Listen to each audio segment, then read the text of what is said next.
must we do as a people to ensure that the matters do not, or we do not relapse, the matters do not degenerate, and that it will be the way forward as the committee's report has recommended?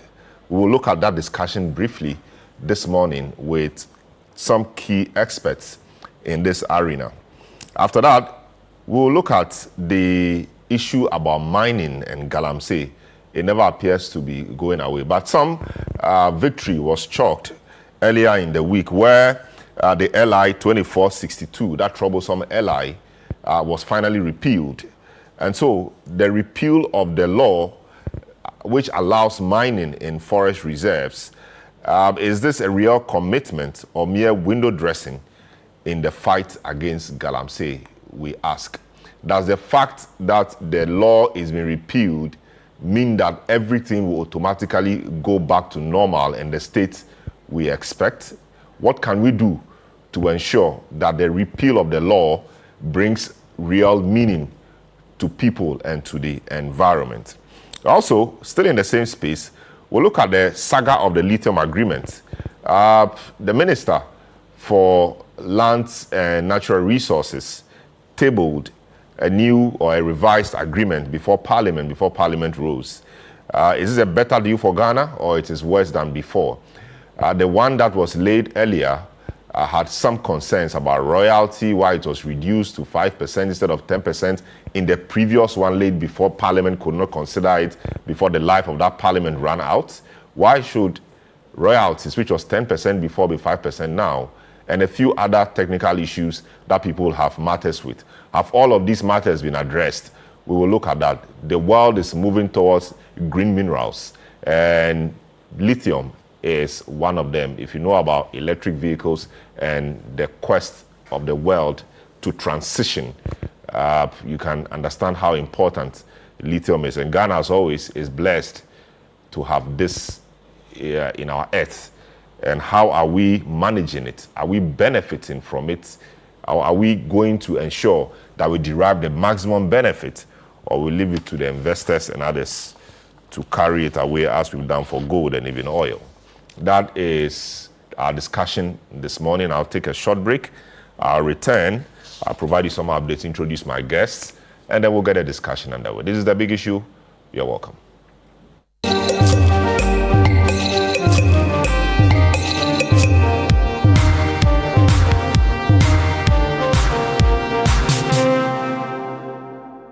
Meet James. James has been searching for happiness for years. So we asked locals to point him to the source of their happiness.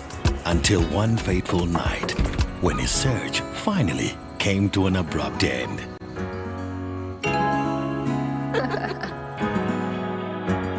Find your happy place with GoTV. Get GoTV to enjoy a wide range of shows for the whole family. GoTV. Love it. My name is Anita Erskine, and on December 19th and 20th, right here in Accra, Ghana, we will gather for the Diaspora Summit 2025, a defining moment in strengthening the bond between Ghana and her global family. Under the theme Resetting Ghana, the Diaspora as the 17th region, this summit, hosted by His Excellency the President of the Republic of Ghana, John Dramani Mahama, will bring together leaders and experts from around the world to advance partnerships, explore reparations and heritage linkages, and of course, mobilize diaspora talent for national development. I invite you to be part of this powerful conversation shaping Ghana and the diaspora's future. Join us at the Accra International Conference Center, December 19th and 20th. Do register at www.diasporasummitghana.org. See you then.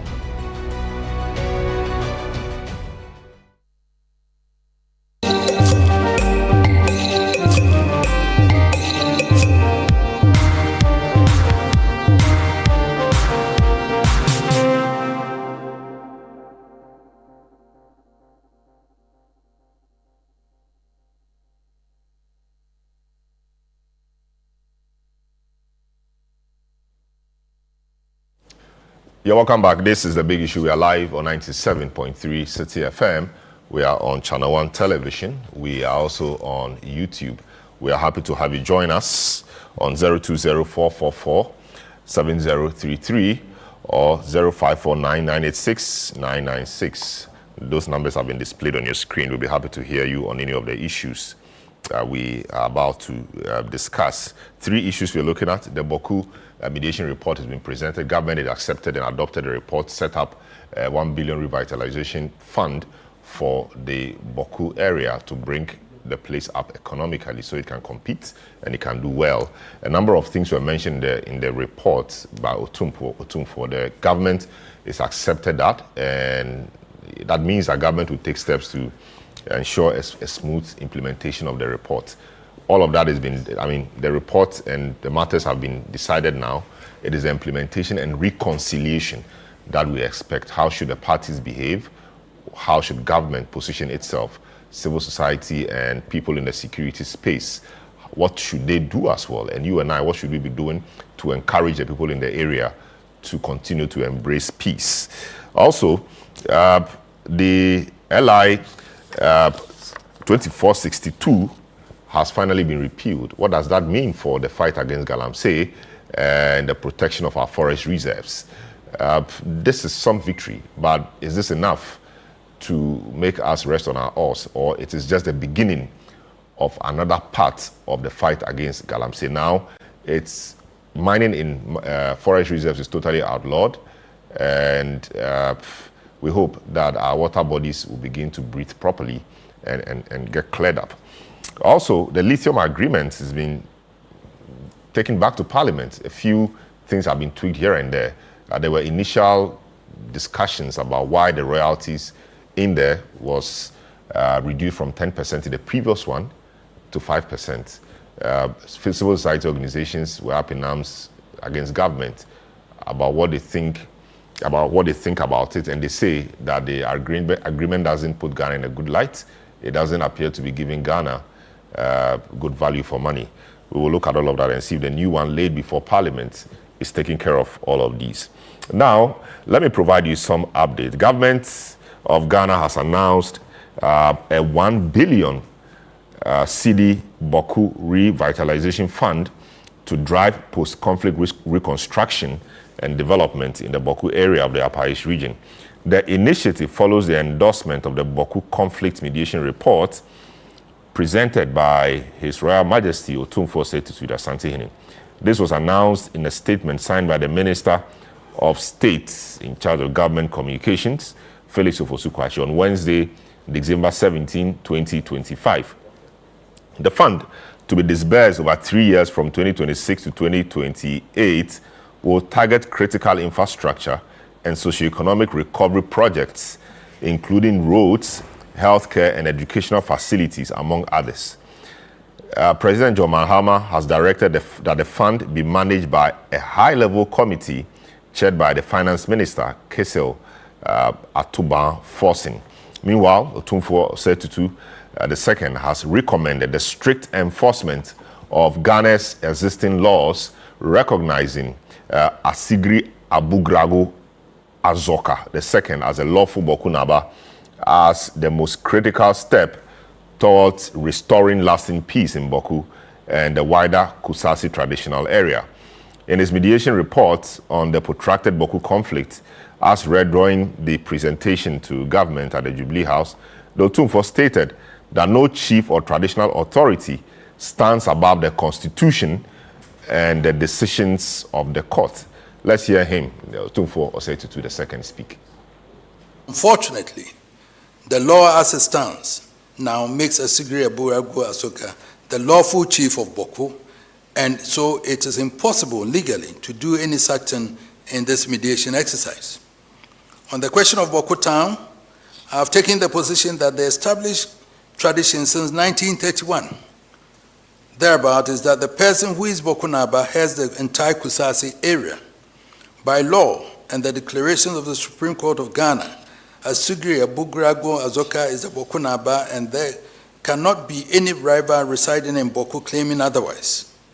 I have impressed upon my brother the Nairi to accept that recognition by law in appreciation of the enduring brotherhood that has existed between our two kingdoms, in order to ensure lasting peace and eliminate the national and international security threats that my brother himself is so concerned about. I have been candid with my brother, the Nairi, that the purported enskinment of Mr. Seydou Abagari as Boko Naba cannot stand. Yes, so that's Otumfuo at the report presentation ceremony at the Jubilee House. After the presentation, the President, John Dramani Mahama, had a few words to say. Let's hear him. The end of this mediation gives us the opportunity to see what the way forward is in terms of bringing peace and calm. Boko has the potential to be one of the most vibrant commercial centers in our country, and indeed it has been a center of trade. And a lot of people in Boko have prospered, whether they are Mankpusis or they are Kusasis. Unfortunately, this conflict has turned the fortunes of Boko. Teachers refuse to be posted there, doctors refuse to be posted there, civil servants are leaving, we're doing national service postings, and we have suspended posting national service men and women to Boko because we cannot guarantee their safety.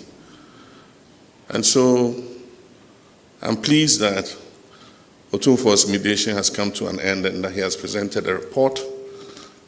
And I can assure him that government would look at this report, and within the next 24 hours, government will issue a statement. So that was President John Dramani Mahama speaking at the ceremony where Asantehene Otumfuo Setutu presented the Boko mediation reports to him. Now, the first part of this discussion, we have Richard Kumado, who is a security analyst, join us. Albert Yel-Yang, who is the national coordinator for WANEP, also join us. And we'll have Frank Boza, who is head of conflict management and resolution at the National Peace Council, also join us. Gentlemen, good morning. You're welcome to the program. Let me start with Richard.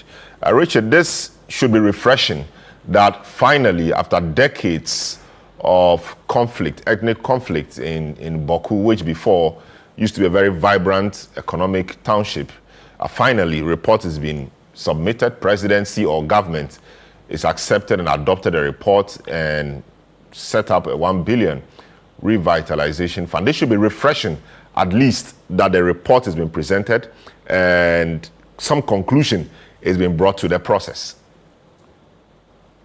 Salam, good morning. You don't want me to send you an invoice, so instead of saying I'm a consultant, you say I'm an analyst. Sorry, Richard Kumado is a security consultant, yes, and we will talk to him every now and then when matters like this come up. Yes, Richard. The issue of Boko has been of major concern to many persons, both home and abroad, because of the nature of devastation and how vibrant Boko has been economically. So for me, having presented the report, I know we are close to where we want to be. Then again, if you look at the report did just three things. One, there was only one recommendation to Ghana government. Then number two, Asantehene asked for space for reconciliation. And in the course of the reconciliation, he promised to buy back all the arms he saw at Boko to Ghana government at no cost. Then thirdly and lastly, what he did is to caution politicians in general that they should be mindful of what they say in relation to the Boko conflict. So it was a beautiful presentation. The second point I want to make to that effect is that now we have the letter from Ghana government with the institution or asking finance minister to put a 1 billion Ghana cedis, which people said is about $87 million. I think if you're able to use this money and do the various things they wanted to do with the money in terms of school, in terms of health, in terms of security posts, and in terms of economic activities, it will go a long way to boost the economic activities of the area, and indigenous of Boko, far and near, are going to benefit. But then again, you could realize that government has issued their report supporting everything Asantehene did. Our uncles from the Mapusi side have also issued a report. our uncles from the Kusasi side have also issued a report. Then Ashanti-Hini mediation report. If you put all the 4 reports together, from security management point of view, knowing very well that after mediation, the next line should be reconciliation because people might have been hurt and people might have said things they are not supposed to say. I think we are very much ready for the mediation, and all other issues that has been raised or will be raised will all be tabled at the reconciliation table at Mensah. So Salam, that is where we are. I see. Yes, it's a very delicate matter. What, in your view, should the parties be doing? We've seen a statement from the Bokunaba acknowledging the recommendations and the report of Otumfuo and more or less extending an olive branch to the other side. What should we be doing to ensure that this delicate or fragile situation is not, I mean, the situation that is fragile is made to settle properly? Okay, so there are 3 things involved.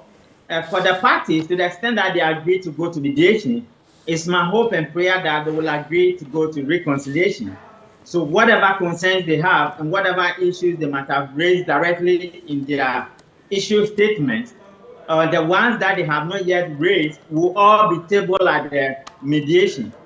For the media and for all of us who comment on national issues, particularly on the Boko conflict, there's a need to be circumspect, and we use high levels of discretion so that we do not create problems for the parties involved. Then on the part of Ghana government, the only recommendation given to them, they would need to have the courage and the boldness to enforce the recommendation. And it's also a way of maintaining law and order within the place largely. And it's just only one recommendation. Having read the government's report, I saw that they are ready to enforce the recommendation. They will have to be tactful, they will have to be mindful, and they will have to be watchful. If they are able to enforce the recommendation within the arena of mindfulness, I think that will also be done. So that is for government, that is for media, and we all those who comment on the issue, and that is for the parties. For Mensah, I know Mensah is capable, and for what Mensah has done over the years, which made them the viable option for mediation and for reconciliation using the traditional means, I have no doubt in my mind that once all the parties get to the reconciliation table, they will table all their issues, and the issues will be cordially addressed, and we will be moving towards a lasting peace within the Boko entity. Great. Let me speak to Albert. Albert, Young is the national coordinator for the West African Network for Peace Building, ONEP. Yes, ONEP has played some role as well in bringing this matter to finality, trying to work around the issue over the years, etc. This report by Otumfuo should be refreshing, yes, as well to you. And what's your takeaway from the report and its recommendations? Okay, thank you very much, and good morning to your viewers. This is another stage we have reached as far as the Boko issue is concerned. As you indicated, a lot has happened in Boko, and I could say that more than any other area, as far as the energy, the resources, the time that people have spent working on the issue in Boko. It's a very delicate matter, as we all acknowledge, and probably the reason we have traveled this far, the number of lives that have been lost in Boko, is something that nobody wants to continue to see happening. The Otumfuo is somebody of a very high repute when it comes to issues like this. He understands the traditions, the cultures, and because of his clout, and what he is capable of doing, he again has been given this task, which he has done. And I always say that when he was involved on the Dagbon issue, and eventually we reached a certain status, I indicated that that was exemplary, and it could be inspirational to other processes, across the country. and probably beyond if they so find his services useful and he's available. And so I think that what we have gone through, I believe the parties were encouraged to submit themselves, and they had the goodwill, for the process. And once they committed to the process and had the discussions, and eventually there are outcomes that probably they were also privy to, and the report, has been submitted to the president. I think that it is something that they should eventually commit to the implementation of those outcomes, and also looking at issues of reconciliation. Probably one would say that the report would not have been tended to deviate from what has gone on in some other avenues. For example, the parties have gone to the Judicial Committee of the Houses of Chiefs, they've gone to the court, legal court, and there were outcomes, and if you read what the Otumfuo said, that the law as it stands, it tells you that he wouldn't want to deviate or depart from any official ruling, of the state. And he emphasized that nobody is above the law, including he himself, the president, everybody that is a citizen of this country or resides within this country. So that's also one of the things that people need to pay particular attention to. His is an advice to the state that, well, having spoken to the people and listened to what they have said, I think that these are the things we need to do. Enforce the law, make sure that at least there is recognition of what the law says, and that we should encourage the people. And he indeed said he spoke with his brother Denayiri and also spoke with the Aburago, the current Bokonaba, and encourage them to look forward rather than probably trying to lament over the issues. But what I think is that very often the reality is quite difficult for people to accept. People can commit, and we've done some of these things, mediation, not at the height of Otumfuo because of his caliber, but we've done mediations, dialogues, and all that, and people will commit to the process. But then when the reality, we reach the reality, then it becomes difficult for them to, so it requires a certain more engagement, and that is where I think governments, the National Peace Council, other civil society organizations, and I could see that Richard alluded to the report, and then we have a statement coming from the Mampusi side, we have a statement coming from the Kosasi side, and one statement that I can say that both may be alluding to is the fact that we need to move forward, and that we need to extend the peace leave to each other, and that we need to encourage each other to be able to move forward. What I think that people should not be doing is the kind of commentaries that are being churned out, made on air and on platforms that both parties have, and on the national media, which I think sometimes is very discouraging. Because at the moment, what we are thinking about is how do we move forward? How do we get stability in Boko, that all the damage that has been caused, the agricultural production that has ceased in the area virtually, the trade, and Boko is one of the hubs when it comes to trade in this country, and the threat that is exposed, to us, generally as Ghana, need to stop. And so I would think that we need to engage the parties, clarify some of the recommendations that may need clarification, and also remind people of what avenues are available for them to explore should they not still be satisfied with some of the processes. But I think that largely we've reached a stage we require that there is enough security presence, and we require that the parties will restrain themselves, that they will be exploring avenues to engage, so that we can come to a certain conclusion. Often, it's, of course, the report may favor one part, than the other. What should the parties be doing? The party that does not necessarily agree with the outcome of the process, what can it be doing? Or it just has to accept it and move on? And the party that has been favored, what should that party also be doing? And the third part is, what should the system or government be doing to ensure that there is lasting peace in the area? You know, I have always used these two examples, that when President Mahama lost the elections, not first it was Ado Kufuor, you know, he was not satisfied with the outcome, but you know, he went to court.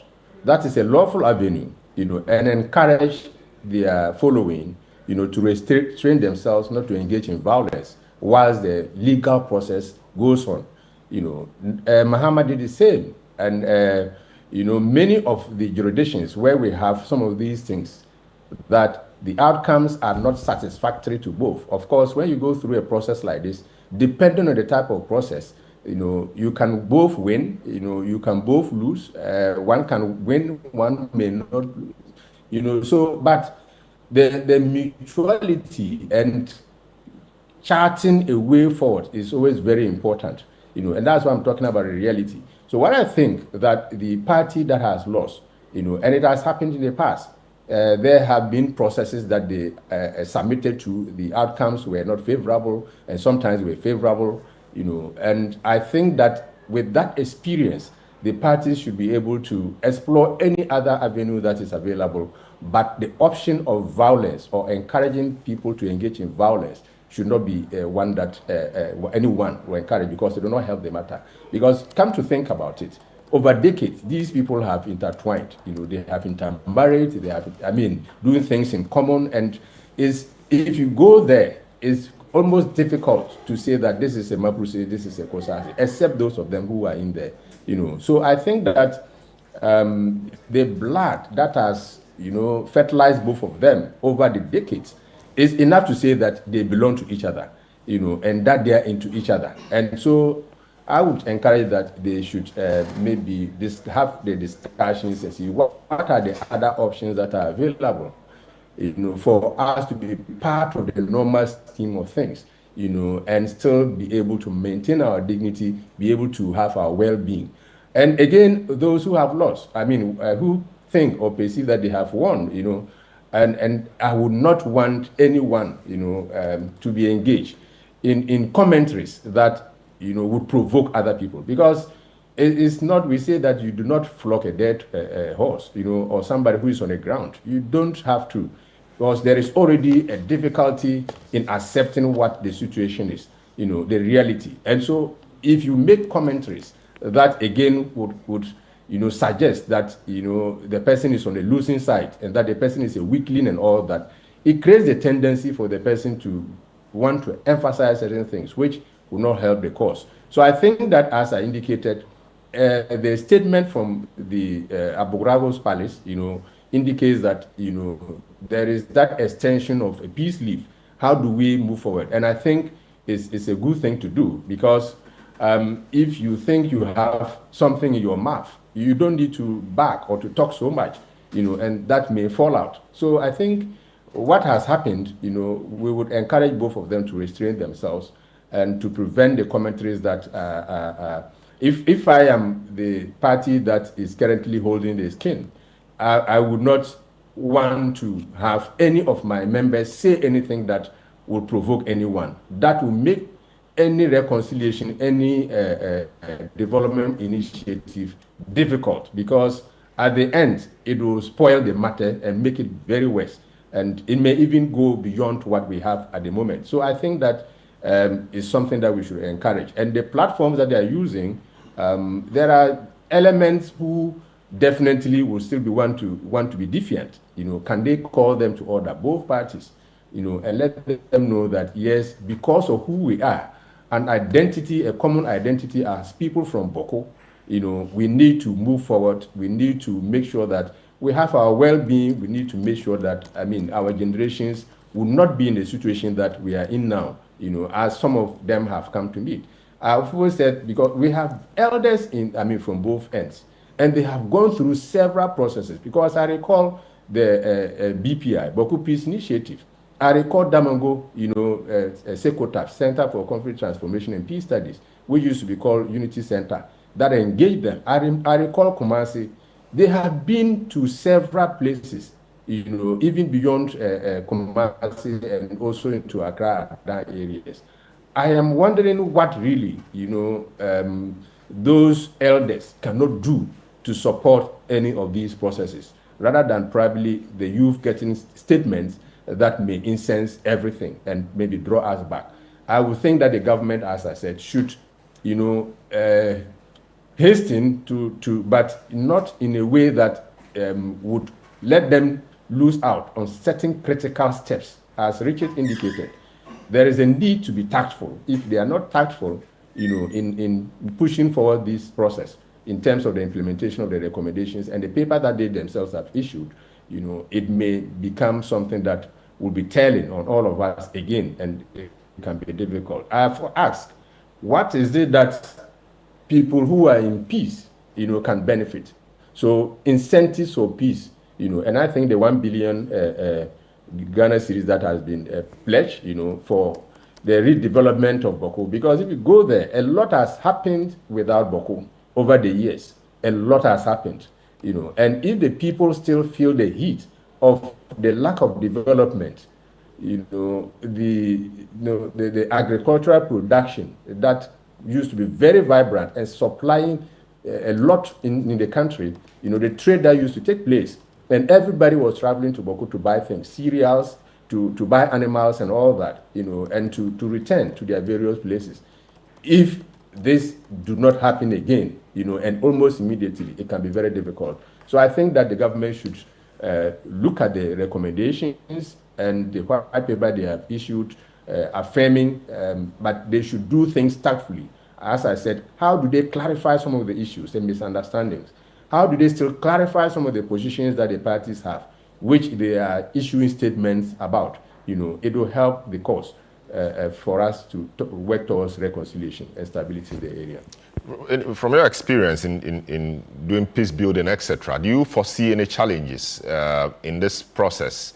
Of course, there's a rival chief installed, and from the report, government must facilitate a safe passage to the Nayiri's palace, and Nayiri is also being entreated to give him some other role, perhaps in his palace to perform, etc. These are, quite challenging things. Do you foresee difficulties in the process, and how can government soften the process so that, the pain is not as much as maybe ordinarily felt by the other side? It's always difficult, as I said, the reality. And somebody who probably has enjoyed some relevance within the society and within his people, from his people. And then there are recommendations that, certain processes or activities should be undertaken. Obviously, there is going to be a certain feeling, to accept such moves. And so it can be expected that a little bit of resistance or whatever, but then, as I indicated, it requires tact, because at the moment there's security presence, and one would expect that all the challenging areas, terrains that there appears to be experiences of violence, sniper attacks and all that should be looked at quite critically, and new ones that may be developed, or people may have the tendency to engage in. So it will require a lot of tact, conversation by the government, and other stakeholders who would have the ear of the Nigerian, who would have the ear of the people, the Mamprusis in Boko, including the parallel person, as indicated. So I think that we require conversation for them to get to know that this is where we are, and that it is possible. I can recall in the case of Dagbon, for example, it got to a stage where it was quite difficult for certain people to move. But then conversations enable that, and that happened. I think that it's also possible for Boko to go through that experience, and it could also be more exemplary to other locations that may have similar things in the future. So the government, as I said, should hasten, but to tarry, they should not do things just because probably they have the power, because at the end, the key thing is, how do we contain the situation? How do we make sure that our own interventions do not do harm to the good process? Because all the parties, acknowledge that there is a need for peace, and that there's a need to move forward, and that there's a need for them to live together once again as people of the same blood, because as I said, the blood has been mixed over years, So I think that it requires tact, reasoning for them to move forward on that. I see. Richard, 1 billion cedi revitalization fund. How do we begin applying this fund? This is what Boku is getting, of course, because Boku is being, quote unquote, the battlefield or the battleground. Can we do something for the people on the other side as well, so they know that indeed they may not have lost out entirely?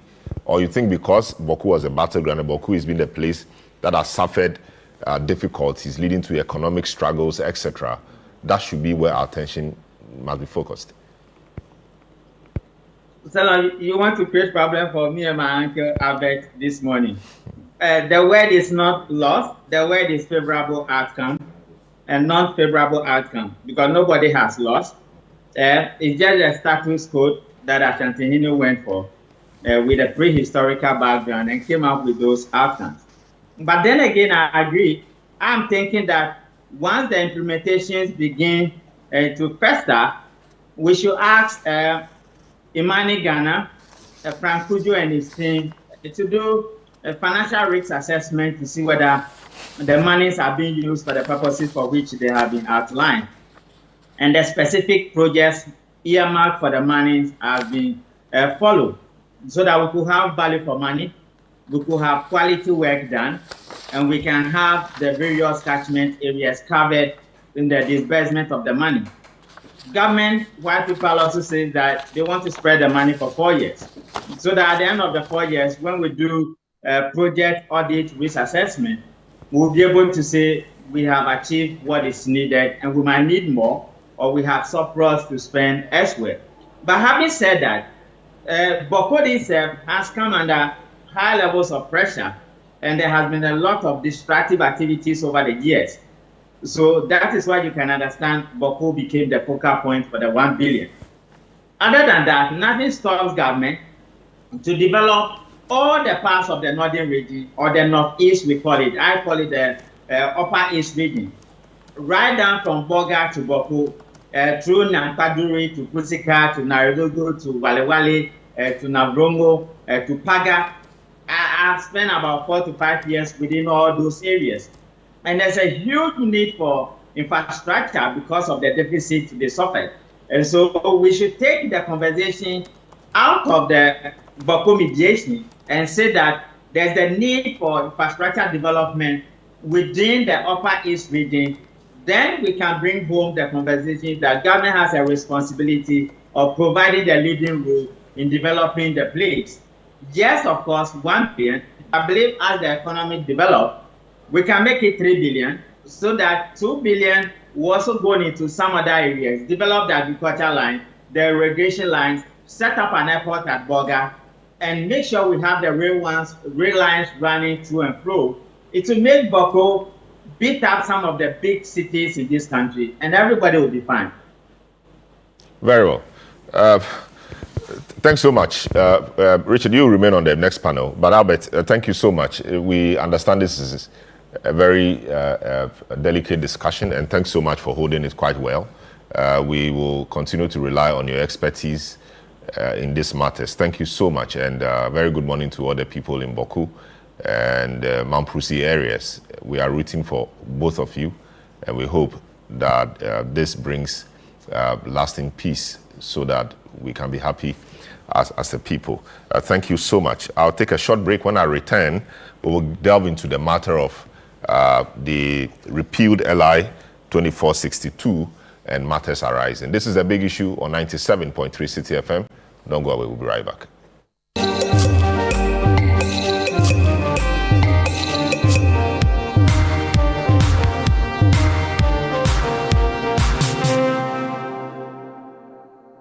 Hello, my dear friend. I am happy to invite you to our 31st December night Jesus Encounter service. It's going to be a night filled with the presence of God, the power of God, and the grace of God. Jesus said that without me you can do nothing, but with God all things are possible. It means that when we do without God, we will be frustrated. But on the 31st, if we encounter the presence of God and we allow God to lead us into the new year, we will move into great possibilities, mighty and wonderful things in the new year 2026. I am inviting you, especially together with your family and your friends. The place to be is the Camp Elim Main Auditorium, North Legon. The presence of God is going to be strong and powerful. Come with your family. Let us move over into 2026. 054 054 7000. See you here.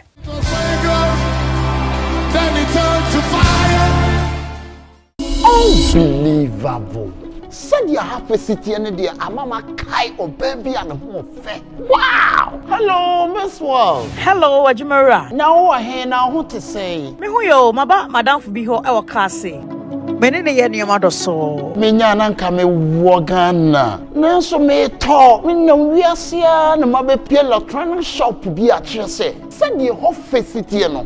Na ohunfo nyini e na shawo mani so say. Me ba but gold, diamond, jewels, nickels, pearls, blankets, everything. I'm a Gabriel. Shimmer of international waters. Hey! Wow! Obwa, onya bochire bia. Obwa wani breno. Yenkwana no bochire. Ha! Iti abrocha nani? Sister, Electroland Ghana Limited showroom for Krani. Kasi Kumase, Omo when you say Samsung, TCL, Media, and a NASCO product. I don't know when you go through. Omo on me able to say Kaswa, Ashamai, Makasim, Tamale, Sprinters, Coca-Cola. Ajimara. Iti mi na nkaba chiche ajuma kutu ya so me say bam. Me private jet no kwa. Be see me na me ba. Let's bygone be bygone. Hey, eniyama mo pese mo yi no wa bia. Munyi yo yebeyi. Electroland Ghana, home of electronics and affordable luxury. This Christmas Eve, skip the ordinary and step into the extraordinary. Welcome to the Situation All-White Party 2025, where the music never stops, the energy never drops, and the fun never ends. Celebrating grand style with great music, irresistible food, and an atmosphere that screams good vibes only. Date 24th December 2025. Venue Good Pack near the Accra Mall. Time 8 p.m. till late. Dress code, it's an all-white affair. Get ready for electrifying live performances from Kofi Kinata,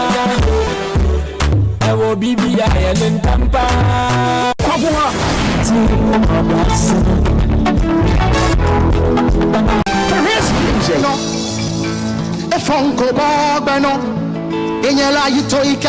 In Chin Chin Band, and DJ Mingle.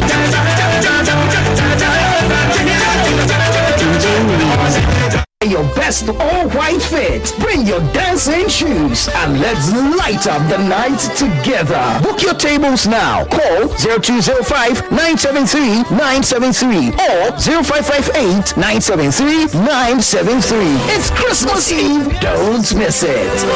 The Situation All-White Party 2025 is powered by ChannelOne TV and 97.3 City FM, and it's proudly sponsored by Echo Sterling Bank, Bethel Logistics, and Hallmark Cafe. And supported by Oswald Investments Limited, Verve du Vernet, and Logistics Movers. DJ, bring the tune back again. Shock the fans, so I see Franco from Guess will kick that.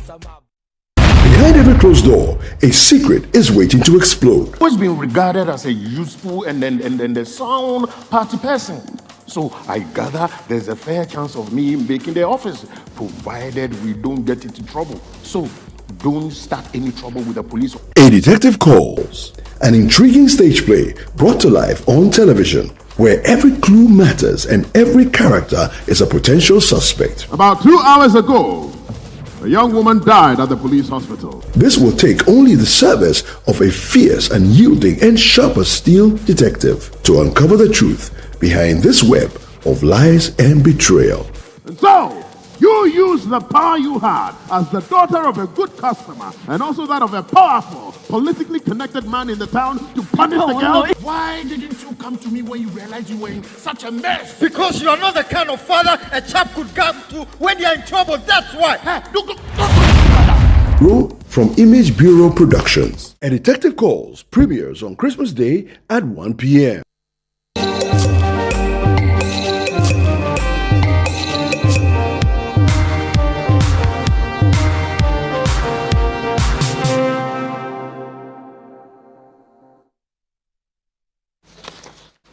Yeah, welcome back to the Big Issue live on 97.3 City FM.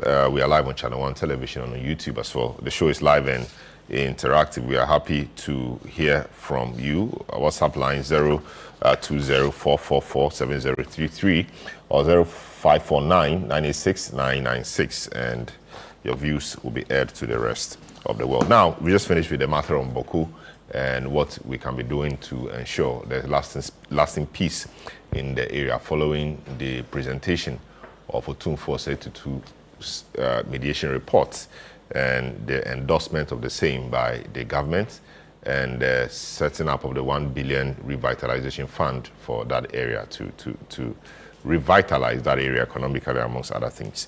Now we'll move to something else.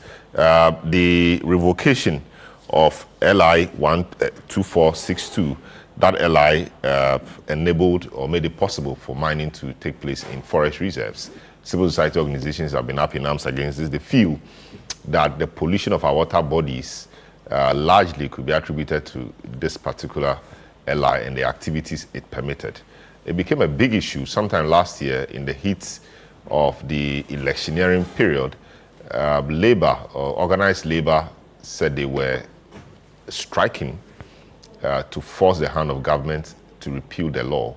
All of that happened. Government tabled a repeal bill, but that did not see the light of day for various reasons. Fast forward, new administration, they amended a portion of that law. Civil society said, no, this wasn't what we wanted or you promised. Now, finally, the minister laid before Parliament the repeal bill that's matured, and so the LI 2462 is no more. Civil society sees this as victory. They are celebrating it, but they are cautious, or they are quick to add that the repeal alone will not solve all problems of galamsey and water pollution. We want to see what else we can be doing to ensure that our water bodies are cleaner, our forests are safer, and our reserves are untouched, and they serve the exact purpose of being a reserve. Now, government has completely revoked legislative instrument 2462, which granted power to the president to authorize mining in forest reserves in the country. This comes after the Environmental Protection Revocation Instrument 2025 matured into law on Wednesday, December 10, 2025, following its laying in Parliament by the Minister for Lands and Natural Resources, Emmanuel Amakofibua. The move forms part of government's renewed efforts towards the fight against illegal mining, also known as galamsey. LI 2462, which follows or which allows mining activities in forest reserves, has faced fierce criticism from environmental activists and the public for its role in exacerbating the damaging effects of illegal mining also known as Galamsey. Some members of parliament have been commenting on the matter. We'll consider as a first step, but it is not entirely, it is not essentially, it is not clearly the promise of the president. You said they wanted to stop illegal mining, and illegal mining is not only happening in forests, it is happening in water bodies, it is happening in homes, it is happening in communities, within settlements. The president does not need, actually, to revoke the law allowing him to allow mining in forest reserves, because the president can decide to say that I'm not going to allow, right? It will not change anything. So I just think this is a cosmetic approach. The fight against illegal mining is getting out of grips of the government, and they want this to use it to assuage the people of Ghana that they are doing something. But in reality, a month from today, illegal mining will continue if they don't do something drastic. It is one of the main commitments that you can ever show, legislation. Because all the things that we need to implement are laws that we need to implement. If you don't have the law, you can't implement. I concede that Galamsey have not been eradicated. Nobody is saying it has been eradicated. But the commitment that the president has shown, this government has shown, is more than what we saw in the previous government. We are here to reap the benefit of these efforts because it's been endemic, it's been practiced, it's been there for a long time. You can't use 1 year to completely eradicate something that has been done for several years. All right, so you heard a few MPs sharing their views on the repeal of LI 2462. My guest for this segment of the program, Franklin Kujo, President Imani Africa, Hamza Suini, member of the NDC communications team, he's a lawyer, Andrew Apia Dankwa, is a legal director for the United Party, Awula Sewa is a coordinator of Eco-Conscious Citizens, and Ishaq Ibrahim is a lecturer at the UPSA Law School and a member of the New Patriotic Party. Gentlemen, you're welcome. And lady, you're welcome to the program. Thank you. Let me start off with you, Hamza. Yes, the president promised to deal with the canker of Galamsey. This law has been repealed. Of course, it was not repealed without drama, but finally it is here. The discussion is that it does not, the repeal of the law in itself does not stop Galamsey. Where do we go from here? Good morning to you and good morning to my colleagues in the studio and those who are joining us via Zoom and our cherished listeners and viewers out there. Salom, I think the point needs to be made that when it comes to governance, an important aspect of state governance has to do with the ability of the states, especially the executive for that matter, to be able to engage meaningfully with all stakeholders when it comes to government policy and the implementation of same. And in opposition, this government led by His Excellency President John Dramani Mahama, whilst we were campaigning to be elected as the substitute government, we made certain promises. And one key promise that was made had to do with the promise to repeal LI 2462. Undoubtedly, upon assumption of office, many shades of opinion were brought to bear in terms of the direction government needed to go in relation to that particular LI. There were those who were of the view that indeed government should consider a repeal of the section that granted access to mining in our forest reserves and proceed to preserve key aspects of that particular legislation, because they were of the view that the legislation in its entirety wasn't really that bad, but the aspect that had to do with forestry, access to forestry, was the major concern. And so that dragged on.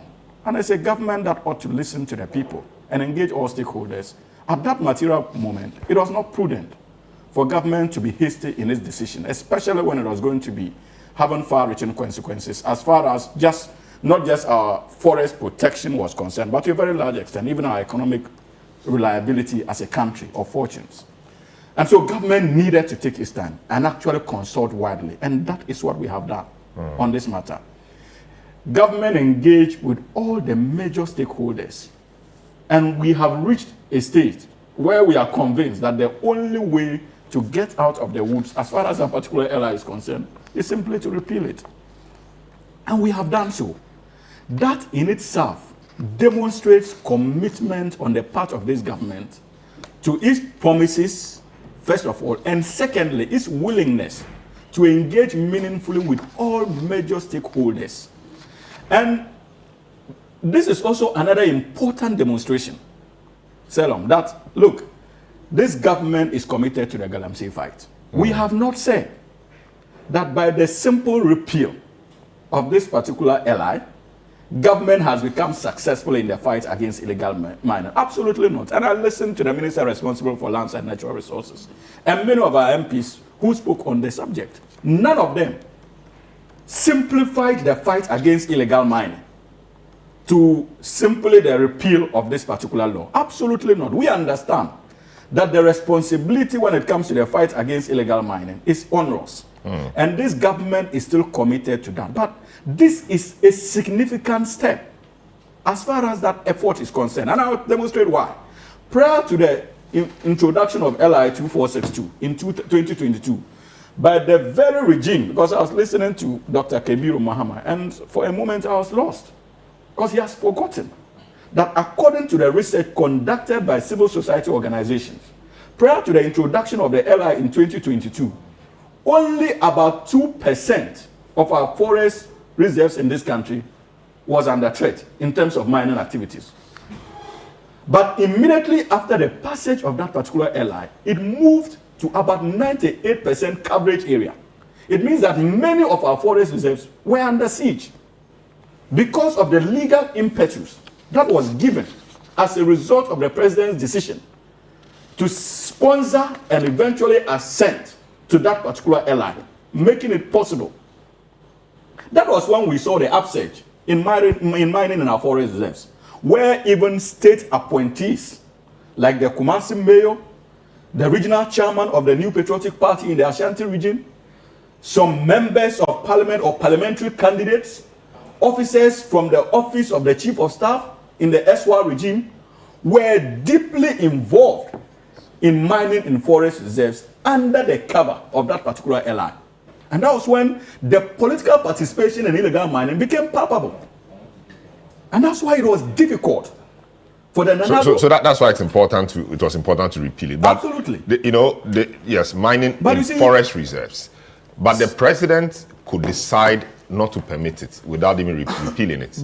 It was a discretion for the president to exercise. It is a discretion for the president. So he could have decided to exercise otherwise. But it was clear that the president exercised discretion, the former president exercised discretion to grant licenses to many of these people. In any case, Ghana has certain commitments when it comes to our pact with the United Nations as far as our climate commitments are concerned and preservation of our forest reserves. And so many of us argue, even in opposition, that this particular LI constituted an affront to these pacts and an unwillingness on the part of government to stay committed to these international agreements and treaties. We made those points, Salom. And so, look, as for political power, it is important for you to appreciate that there's the tendency for politicians to want to abuse power. So to an extent that there was a legislation that empowered the president to grant, there's always the tendency for the president to be swayed in favor of granting and support his actions in law because there's a law, legal basis to do so.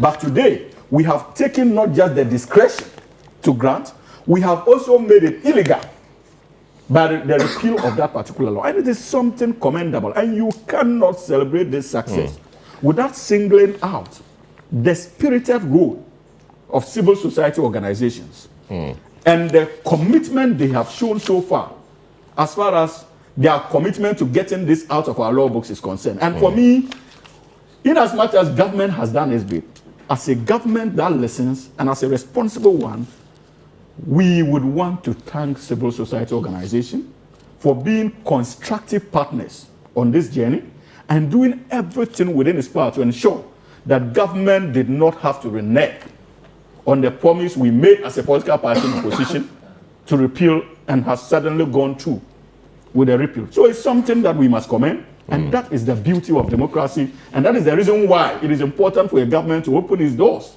to stakeholder participation when it comes to governance. We did not see that in the previous regime. Very well. But this government has indicated, and I'm sure the civil society organizations themselves would agree, that though executive power is in the hands of His Excellency the President and his ministers, we appreciate that executive power is shared in a way that we must consult with many of our compatriots in the country, including civil society organizations. And I believe that my brother from the New Patriotic Party himself would be inspired by this direction given by His Excellency John Dramani Mahama and the NDC government. Very well. Let me come to Shak. Yes, we have representation from civil society on the panel. Awula Sewa, articulate voice on the matter. Franklin Kujo, man of many parts, doing many things. It's also been very vociferous on this matter. Okay. That's Imani, Eco-Conscious and Imani, and a lot of them, about 17 and more of them issued a statement after,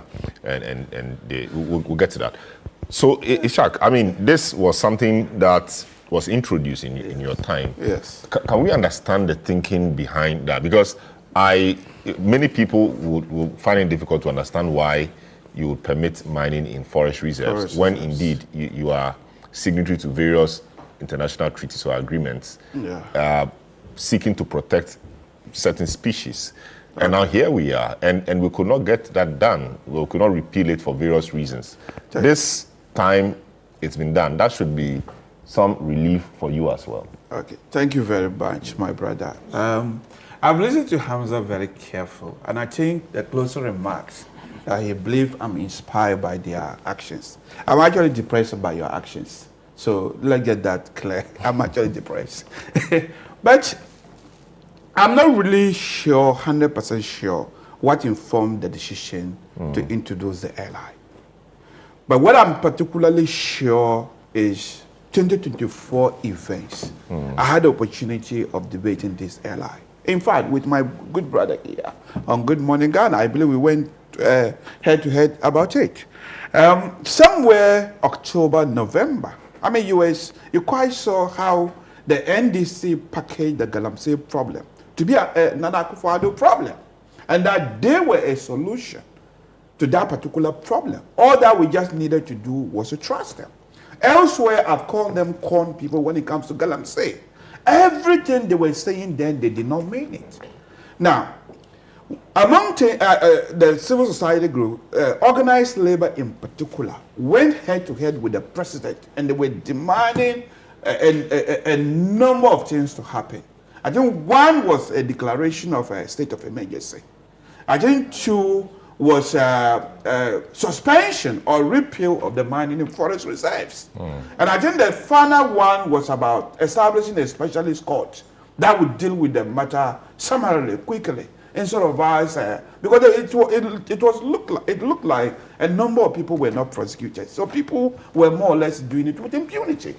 And I think the president responded very well, at least to the satisfaction of organized labor. Because the first action he did was to establish, to have a conversation with the Chief Justice, to establish those specialist courts. And civil society were happy with it. And then the next one was he actually suspended mining in forest reserves, but said that the repeal would be done when Parliament were successfully recalled.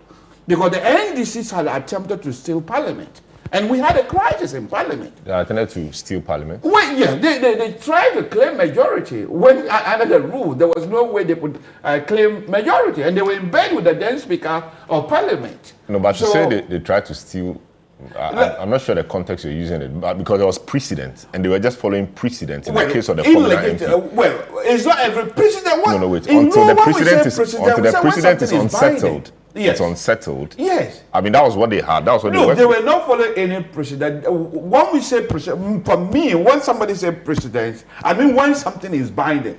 What Professor McQuaid did in the past, we're not binding on them. And this particular one, you can actually distinguish if it is even precedent at all. To say that the circumstances at that time were not like the previous circumstances, but that's not where my main point lies. But my main point is that he suspended the mining in forest reserves and said when Parliament returned from whatever crisis, if you want me to put it that way, crisis that was manufactured, they would have the opportunity to repeal it. And the final one was a state of emergency. He appealed to them that, so state of emergency was what he didn't declare. But he reasoned with them that we are just almost about to have election. If we were to declare state of emergency, it will have certain unintended consequences.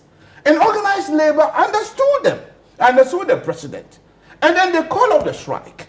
And what did the NDC say?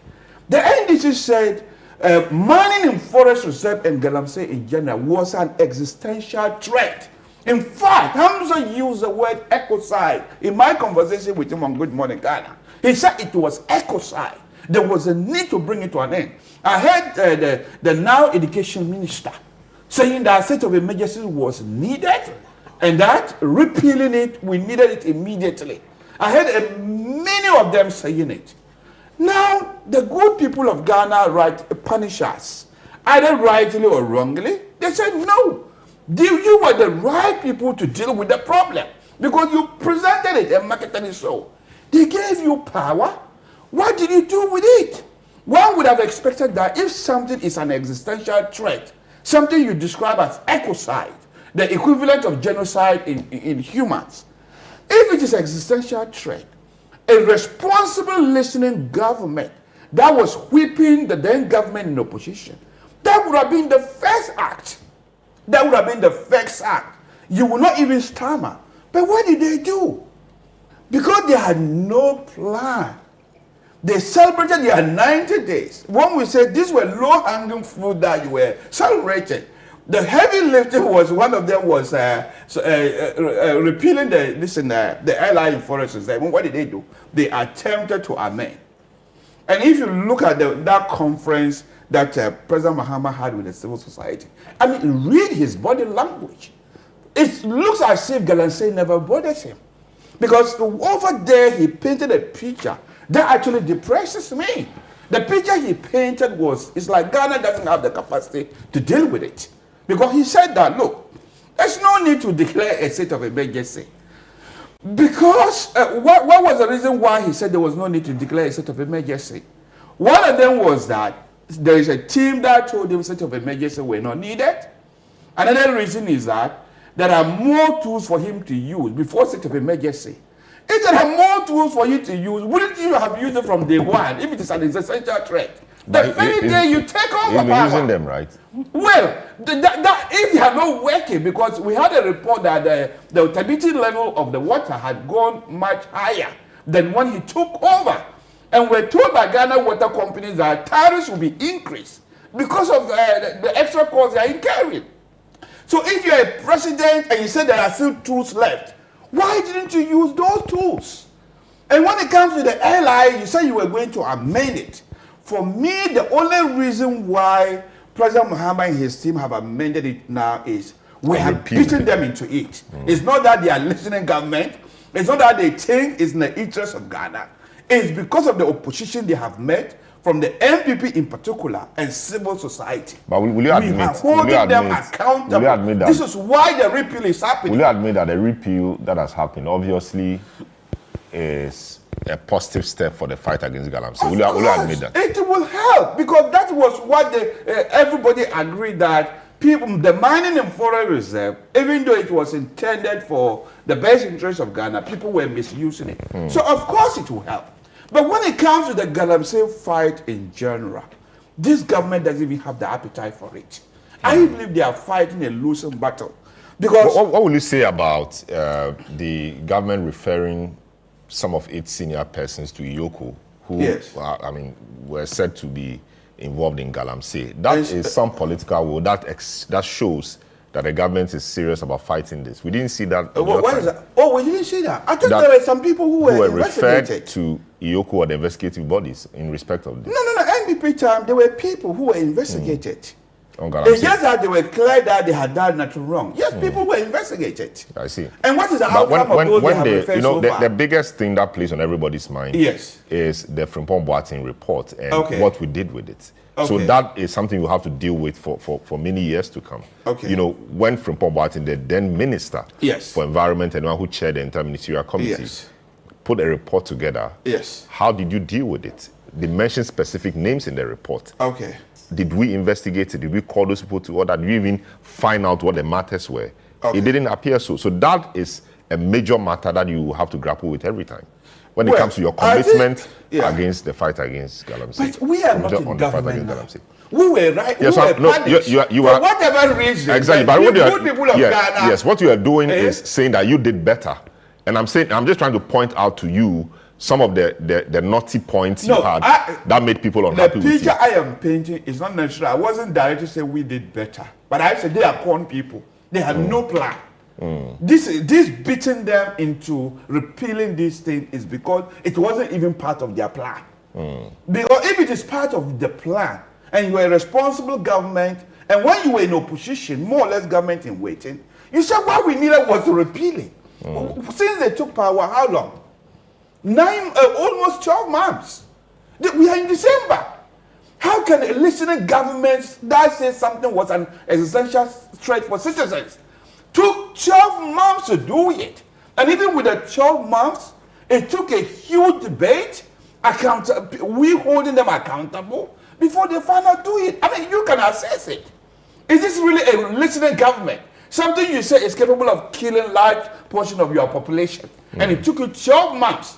And it's not even a heavy lifting thing. It's just repealing a bill. Very well. It's not money that we ask them to push it. Just go to parliament, get time allocated, and you repeal it. And it took you 12 months. This is not a listening government. Very well. Andrew, I mean, it's taken quite a bit of time to get this repeal done. What will you bring? What will you say about that? The repeal, people thought it was one of the low-hanging fruit, which could have been done earlier. We saw an amendment. People didn't like it. Now we have a repeal. You think the way government has handled this LI 2462 amendments and now repeal has something to do with how committed or otherwise it is about fighting Galamsey? So let me wish you a lovely good morning, yourself a good morning. My brother Hamza, it's always a pleasure to be in his company, and my professor. Certainly, the way I think the delay, if I have one disappointment about His Excellency John Mahama's as in management of the country now, it has to do with the delay in repealing this repugnant LI. But the bottom line is that it has been repealed, whether we forced him, whether he was cajoled, whether CSOs had to cry, whether it has been repealed. Now, if I have one regret, I have one disappointment about all of us as Ghanaians, then it was in our inability or our refusal to impeach Nana Addo when he committed this heinous crime in how he deliberately fooled Galamsey. How? Now, proud to, you see, in fact, I think you yourself have answered this my question for me when you brought up the Prof. Boateng's issue. I was proud to, one of the key issues when Nana Addo became president was the Galamsey issue. And he promised all of us that he was going to put his presidency on the line. Now, beyond that promise, when on 7th January 2017, he took an oath to all of us as Ghanaians. Now, he took an oath, one, to be faithful to Ghana. He took an oath to protect, preserve the laws, the constitution of Ghana. And he also took an oath to dedicate himself to the well-being of all Ghanaians. In how he managed Galamsey, in how he fooled Galamsey. And evidence of that fooling of the Galamsey was in the LI that was passed. Because prior to 2022, the president of Ghana did not have power to permit mining in forest reserves. That was the essence of the LI. The essence of that LI was to give the president power to permit mining in forest reserves. Now, to think that the president, Nana Addo, would want power to allow mining in forest reserve in itself was a fundamental crime on Ghana. You talk about Prof. Boateng's report. Yes, you talk about Prof. Boateng's report. And one of the things that shocked me was the fact that the president, one beyond the substance of that report, the fact that that report had to be leaked before we all knew the extent of the report. The fact that the report was saying that, and one of the many things the report said, that in 2018, the president gave clear orders to his minister of lands and natural resources, ban all mining in forest reserves.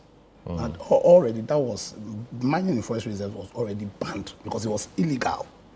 You understand? So to think that the president, being the repository of executive power, refused to use that power to go after people who were mining in forest reserve, but then sumptuously then asked his minister, ban mining in forest, something that is already banned. And when the minister failed to do so, the president, who is the holder of executive power, did nothing to the minister. He did nothing. And beyond that, he then went ahead to make them pass a law which would give him power. Yes, so that if he doesn't allow you, you can't go into the forest. But before that, he didn't even need to. Yeah, but you know, a lot of things are illegal, like Okada, for example. So just enforce it. Yeah, so but the enforcement sometimes is a problem. No, it shouldn't be a problem. Yeah, but you know, I'm just telling you that there are some social problems which are illegal, like the Okada or tricycle thing. Right now, the law. Yes, I'm saying, but prior to the passage of the law, it was illegal. But we saw it all over the place. Council. So there are times the problem becomes bigger and you can't just enforce it.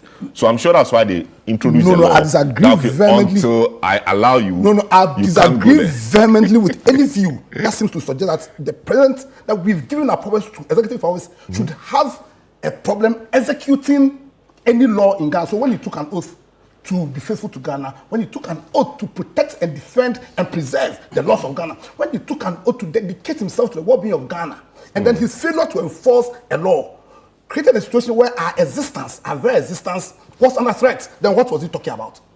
Yeah. So it can't be an excuse. So then what it simply means is that the president cannot be president. Then why did he put himself up as president in the first place? And having been president and having shown clearly that he did not have the capacity to enforce the law, why didn't we impeach him? I mean, he didn't have the capacity to be president of Ghana. Yeah, because if you can't enforce the law, then you don't have the capacity to be president of Ghana. You understand? And to think that beyond this radical and fundamental failure of the president, and the fact that his party, the party that sponsored him, in spite of the clear terms of their own, one of their objectives, which is a firm belief in the protection of the environment, sat down and didn't have the cojones to call their president to order. You were part of us. And that's why I left. 7 years. That's why I left. No, I wasn't quiet. Let me speak. Listen, let me speak. Now Google my name, and one of the first things you see is that I'm the president called, in fact, I was on the show with you. I called for the impeachment of His Excellency Nana Addo. After 7 years? No. When you were with them, or when I was with them, I said just Google me and please ask him that when he was speaking, I was not. Because if I was still, thank God, I'm not in MPP. Thank God I called the president out when I was still in the MPP. I can't believe he has the cojones, he has the moral authority, anybody in MPP, to speak about Galamsey. I'm serious. They should. You see, what they should do is look for ashes and sackcloth. They should wear sackcloth, look for ashes, put the ashes on their heads, and bow their heads down in shame for the sin they committed against Ghana. And they can speak about Galamsey. Because you see, he's here talking about what the president was slow. And at the end of the day, the kind of pressure we put on Mahama, His Excellency Mahama, is less than 10% of the pressure we placed on Anado. And in spite of the pressures we placed on Anado, he refused to act as president. So far as the issue of Galamsey was concerned, to the extent that he wanted us to give him powers. Indeed, he took powers per law. Because that's sometimes you can use a law as weapon to perpetrate crime against all people. The thought that he wanted, they passed that airline in the first place, to give him the power to allow people to enter into a fight. Because you see, when you the disappointment you express in that, how about the MPs who sat and watched this happen? Coming there. The MPs are also there. So don't blame the president alone. No, I blame the president. They could have stopped it. That's why they are there. That's why they are there. Because there's something fundamentally wrong with our governance structure. There's something fundamentally wrong with it. So we run a system where we say the political parties, first of all, sponsor people to become president. So first of all, if you're a political party and you sponsor somebody, the person is running his presidency or is running an agenda which is contrary to your party's stated agenda. The party, first of all, ought to call the president out too. We say we are running separation of powers. That's what our constitution is saying. And we say we are running separation of powers, and the duty of Parliament is to serve as a check on the executive. Council, is that what we see in Ghana here? Because of the fundamental flaw in our governance architecture, where everybody wants to be members of the executive. Indeed, when we had 137, and one extra, that was the Parliament that allowed this airline. Is there something not fundamentally wrong with our entire governance architecture? And indeed, if you are asked to make an analysis about the success or not of this our fourth republic, then a lot of the things that happened in the last regime shows you the fundamental flaws with the system we are running, and that we do not even understand politics. And I want to define politics once again, Aristotle's division, that politics is the master science that uses all the sciences. To what end? One, to create a strong state, and two, to take care of the well-being of your citizens. And so the president took an oath that he's going to dedicate himself. We had a report that said that because of the cyanide, because of the mercury, because of the lead in our water bodies, right now we are having children, babies, one who come and then they have 2 heads. They have 10 fingers, what's called, instead of 5 on your left finger, they have like 10. We have issues that goes to the very fiber of our DNA. You understand? So to think that because of this parochial political culture. So you lay all of that at the doorstep of Akufo-Addo? Oh, certainly. But what will you say about the situation? For example, the report suggests that the turbidity levels have gone beyond, is it 90,000 or 90? When we were making all the noise calling for state of emergency, it was 14,000 or so. It went to about 90,000. Yes, and that's why. So Nanado is the classical example. He's there. But having said that, I'm saying that if there's one aspect of the governance of this current administration that I'm a bit disappointed with, is in how they've tackled Galamsey. But there seems to be a fundamental lack of commitment. Probably because the people doing the Galamsey are the politicians. However, if you reduce this discussion to a comparative analysis in terms of, let's say, evidence of commitment, we've given His Excellency John Mahama pressure. The pressure is not up to even 20% of the pressure we've given on Hadu. Absolutely. And yet, we have a repeal of the LI. So at least I have hope that if I give pressure, if I just yesterday I was driving from Accra to Kumasi. It only means you are part of the I'm coming. When I was driving from yesterday from Kumasi to Accra, I saw blatantly, openly, right now there's a certain diversion. So when you get to any name, you divert and go and pass there's some new road, bypass them, and you could see the Galamsey there. So certainly there's something fundamentally wrong with how His Excellency John Mahama is also handling the Galamsey. Because I see them. And yet there's there seems to be a fundamental lack of commitment to simply enforce the laws of Ghana. I won't sit here and pretend and say that, His Excellency, no, he's not doing well. But I'm saying... So will you call for his impeachment too? No. The reason why I don't call for his impeachment is clearly he has commitment. So rather I'll look at his strategy to fight... What do you mean by commitment? So do you want to fight this or not? So I just said you saw it by the road. I mean, it's happening. So you yourself say, there are so many issues that we don't have, but at least there is a commitment to fight them. I said that people are finding ways. You understand? Now he has brought a strategy. I disagree with the strategy. In fact, when we the UP, our position one was that first of all, they should even ban all small-scale mining. Now that's very different from John Mahama. He thinks that he can use NIMOS to fight it. We felt that yes, he should call for a state of emergency. He's saying that he thinks that he has enough powers to fight Galamsey without a state of emergency.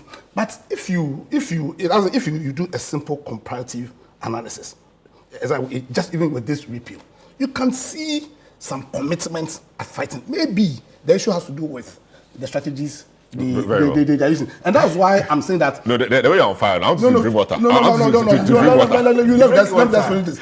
So my issue is, unfortunately right now, and the people of Ghana should take this battle in their hands, because we have the biggest opposition party who simply do not have that moral right. So now so Ghanaians should own it. So the CSOs, yes, United Party will lead for the CSOs, and that we all come together, the media, and then fight. Great. Right? I'm telling you, go and tell them. I'm telling them, go and look for sackcloth. Go and look for ashes. Wear the sackcloth. Put the ashes on your head and bury your head in shame because of the crime if we did to this country. You can sit here and talk about just write it down. I'll give you a paper and a pen. Yes. All right. So you said citizens must rise and fight. Yes. Eco-conscious citizens, CSO, civil society group, one of the very articulate CSOs on the matter. Ola Sewa is executive director of Eco-conscious Citizens. Good to have you on the program as always. You guys appear to be on some honeymoon following the revocation of the LI 2462. But it does appear, of course, it is the case, that is not the end of the road. Are we not celebrating this repeal too much? Good morning. Thank you very much for having me, and a good morning to everybody in the studio and everybody contributing to this program. First of all, we are not on a honeymoon program. All we've done is to commend the Lands Minister in his capacity as acting Environment Minister to lay the LI before Parliament. And that is all. We are not celebrating, because let's be absolutely clear. As has been said, we face an existential threat. We're on the verge of an ecological catastrophe. Why has it taken so long to repeal LI 2462 when in opposition? It was being touted that we'll repeal LI 2462. We will do this, we'll do that. We're able to promptly repeal the EI levy. We're able to repeal the betting tax, which did not cause an existential threat. So we are grateful, but what we are saying is that all LI 2462 is doing is protecting our forest reserves. What needs to happen is that we need to, first of all, strengthen the Forestry Commission so that the guards are well equipped so that they can protect our forest reserves. And let's be clear, this is not the time to be doing NPP, NDC. Both have failed Ghanaians when it comes to the environment. Yes. Both have a case to answer. What I would say is that in the beginning, you said it yourself, Selon, there was drama. What was done at first was to try and pull the wool over the eyes of Ghanaians by amending LI 2462. Knowing very well that all the amendment would have done was to deal with a very small section, globally significant biodiversity area, not the whole of the forest reserve. But anyway, be that as it may, we should be moving back. It's just learning from the past. So we are saying that LI 2462 has nothing to do with illegal mining. It's about state-sponsored destruction of our forest reserves. It's about the state purporting to give licenses for our forest reserves to be destroyed by big mining companies. What we need to do now is to go head on and face the existential threat. As we speak, the Ankobra River is still diverted. Many of our water bodies are diverted. As we speak, there's illegal mining going on. NAMOS is not well equipped. They don't even have a dedicated phone line that you can call them. I don't even have to call them. We all know where illegal mining is taking place, and nothing is being done. As I speak, in Atronsu, the activists who are trying to protect the only source of drinking water there, the Atronsu stream, they rather were arrested by the police and they are being prosecuted. As I speak, they tell me that last night illegal mining was taking place in Atronsu. The police have not acted. The MCE has not acted.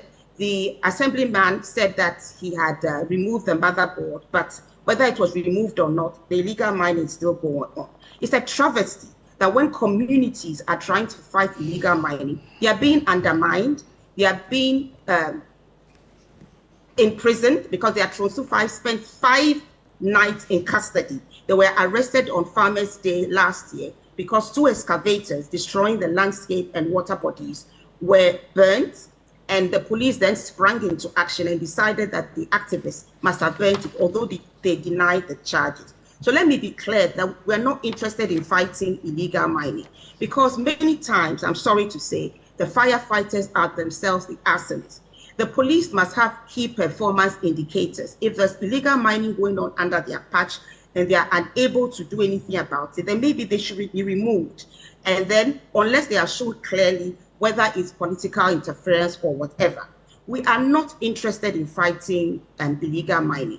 And I want to repeat that Confanoche Hospital has told us that the kidney disease complaints cases have gone up 4 times. We know that there's a rise in maternal death, deformed babies. Scientists have told us that because our water bodies have been poisoned, and let me say this, even when the water is clear, it doesn't mean it's safe because mercury, arsenic, and so on and so forth don't have a color. Our food is being poisoned. It's not just our contumely, our tubers, and so on and so forth. So any government that is more interested in e-levy and in betting tax than in safeguarding Ghanaians, I just don't know the words to describe such a government. But yes, we are grateful that the LI 2462 has been finally repealed. But let's not celebrate because it has nothing to do with illegal mining. It has to do with state-sponsored destruction of our forest reserves and water bodies. Because as has already been said, a lot of water bodies find their source in forest reserve, such as Atiwa Forest Reserve, which is still under siege. We've asked for it to be declared a national park. This hasn't been done. And Atiwa Forest Reserve, where 3 rivers take their source, that is a source of drinking water to over 5 million Ghanaians, is still under siege.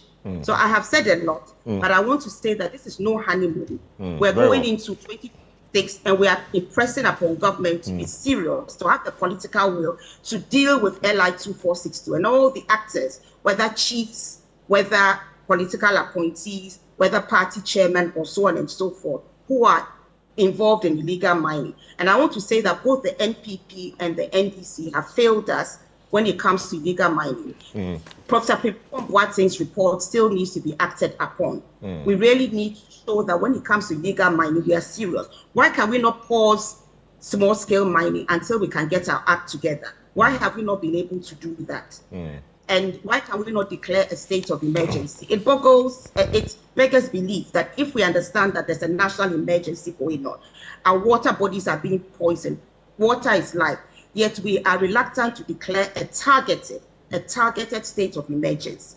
And I'll end by saying that let's congratulate a place like Gemma, because they have a progressive chief, Nana Enuku II, who has said no to all forms of mining. And they have Father JB, Father Joseph Blay, a community champion, who have come together to mobilize the community. There's no illegal mining there. When it takes place, they patrol and they arrest the illegal miners, even if the police promptly release them. There's no illegal mining there. And they've set up a cooperative farming, because they understand we cannot eat gold, and we need somewhere where we can have organic food, free from pollutants and free from mercury and other heavy toxins, heavy metals and toxins. So well done to Gemma. And I pray that those listening to the program, the politicians, will see how we can replicate Gemma's good example into all parts of Ghana so that the existential threat we face comes to an end. We are on the verge of an ecological catastrophe, and we cannot be patting ourselves on the back when this is ongoing. So the assumption is that with the repeal of this law, yes, mining in forest reserves will stop, hopefully. And so the contamination of our water bodies, a lot of the water bodies take their source from the forest. That may stop. So the contamination that will occur in the forest and then flow out may be stemmed. And so the conditions of our water bodies may improve. That is something we can look forward to. Is that not the case? Well, we know that passing laws and enforcing the laws are 2 different things. As we speak, our wetlands, our Ramsar sites are being built upon. The laws are there. We signed the Ramsar Treaty. What difference is it making? So long as laws remain decoration. If LI 2462 has been passed, but if you don't strengthen the Forestry Commission, you don't strengthen those who are implementing the law, ensuring that there's no encroachment in our forest reserves, what would we have achieved? And let's be clear that yes, water takes its source from our forest reserve, but there are so many other places away from our forest reserves where the illegal mining has affected the landscape and the water bodies, and that's why a lot of our food is poisoned. I've mentioned Atronsu. Atronsu is not in a forest reserve, but the mining there, if it continues, poisoning the water bodies, will have an impact on the produce. So yes, this is a step in the right direction, but it is not solving the problem. And enforcement is key. Ghana has lots of beautiful laws, but if they are just decoration and we are allergic to enforcement, passing this law will not have the desired results. The Forestry Commission this week said they wanted to push for a paramilitary status so they can get into the forest and work harder, push harder, because they would have had some status akin to a paramilitary body. What's your thinking around this? You think that it's about time we looked at this favorably and give it to them? Or you think the other paramilitary organizations or the state itself should be able to take charge and deal with this and not bother ourselves with granting paramilitary status to the Forestry Commission? But they are in the forest, actually. What I would say is that the head of the Forestry Commission is an environmentalist. He cares about the forest. He's not just there because he's been appointed. So if he's telling us what he believes would help, I think we should take it very, very seriously. The Forestry Commission, they are handicapped. How can they do their job when they are not properly resourced? You are dealing with environmental terrorists, some of whom are armed. And what do they have to protect themselves? So I think we should take what he has said seriously. And we are also urging the executive to repeal EI 144, which has declassified parts of Achimota Forest, the only remaining forest reserve in Accra. So we are appealing to the executive. If you are serious about the environment, you don't need anybody, just the executive on its own can repeal EI 144. And yes, whatever the Forestry Commission is asking for to protect our forest, they are on the ground, they know what is needed. For heaven's sake, let's give them what they want and then hold them accountable. And I believe that if we properly resource them, give them the paramilitary status that they are asking for, they will protect our forests. There's NIMOS. NIMOS is due to receive some 150 million cedis in the next budget. I mean, next year when the budget implementation starts. That's supposed to be NIMOS's job. NIMOS has military people leading it and working hand in hand with Forestry Commission, etc. Granting Forestry Commission paramilitary status, won't that be duplicating functions, militarizing our institutions too much? You know, NIMOS is to deal with that. Government has voted some money for them for 2026. How about we advocate for the money to be released to NIMOS, we hold NIMOS accountable, push them to do what they have to do, rather than pushing Forestry Commission up to have a paramilitary status? You see, what I would say is that Forestry Commission is already mandated to protect our forest reserves. What they need to have to protect it, I'm not an expert. They are there, they are on the ground, they know what should be done. I think we should listen to them. Coming back to NIMOS, NIMOS is woefully under-resourced. How can we be serious about NIMOS protecting our landscape when we are not resourcing them? You've talked about 150 million, hooray! But what we know is that NIMOS was never set up to really do a good job. We don't even have a dedicated number that can be called. Time and time again, NIMOS had to retreat because they were not properly resourced. So what we need to do is to resource NIMOS. I'm not quite sure that having a central body is the right thing to do, but as I said, I'm not an expert, and the experts should do what is right. But I don't think that we should stop the Forestry Commission from being properly resourced so that they can do the work they are mandated to do. Coming to NIMOS, I believe that if we want them to do any work, it's not just the 150 million. I'm not an expert, I'm not quite sure about that, but they need more boots on the ground. When Atronsu was being besieged with the illegal miners, 3 excavators were there. We tried to reach out to NIMOS. NIMOS was never able to go to Atronsu. There are other areas where NIMOS, even though they don't have a dedicated number, means and ways have been used to get hold of them. They haven't been able to do anything because, as I said, they are under-resourced. We need to have some shock and awe. NIMOS needs to be going to different areas at the same time to get rid of the environmental terrorists. Time is not on our side. We're on the verge of an ecological catastrophe. Our river bodies, as we speak right now, Chanfans are on them. Why isn't NIMOS doing anything about it? Why can't we have the full army, armed forces, Navy dealing with the existential threat we are facing? Because we are not serious. The political will from where I am sitting isn't there. Very well. Franklin Kujo, president of Imani Africa, they have been busy on Galamsey and other things, but we're dealing with Galamsey today. Franklin, so it appears we say the right things, we know what to do, but doing it is a problem. Like Andrew said, driving from Kumasi, he saw illegal miners by the road doing their work. Everybody, once he saw them, a lot of other people in power who have the power to do what they have to do saw them too. What is the problem? Yes, political will. Why is it difficult to tackle this problem? Yes, acknowledging the fact that finally LI 2462 is being repealed, which is good. But beyond that, why can't we have the political will to deal with the matter? Well, I'll just say one or two words: vested interests. You know, anytime you find out that there are clearly laid down rules or procedures to solve a problem, and it's not being solved against all the noise that you hear from people in power, indeed, even activists, you ask yourself, what exactly is at play here?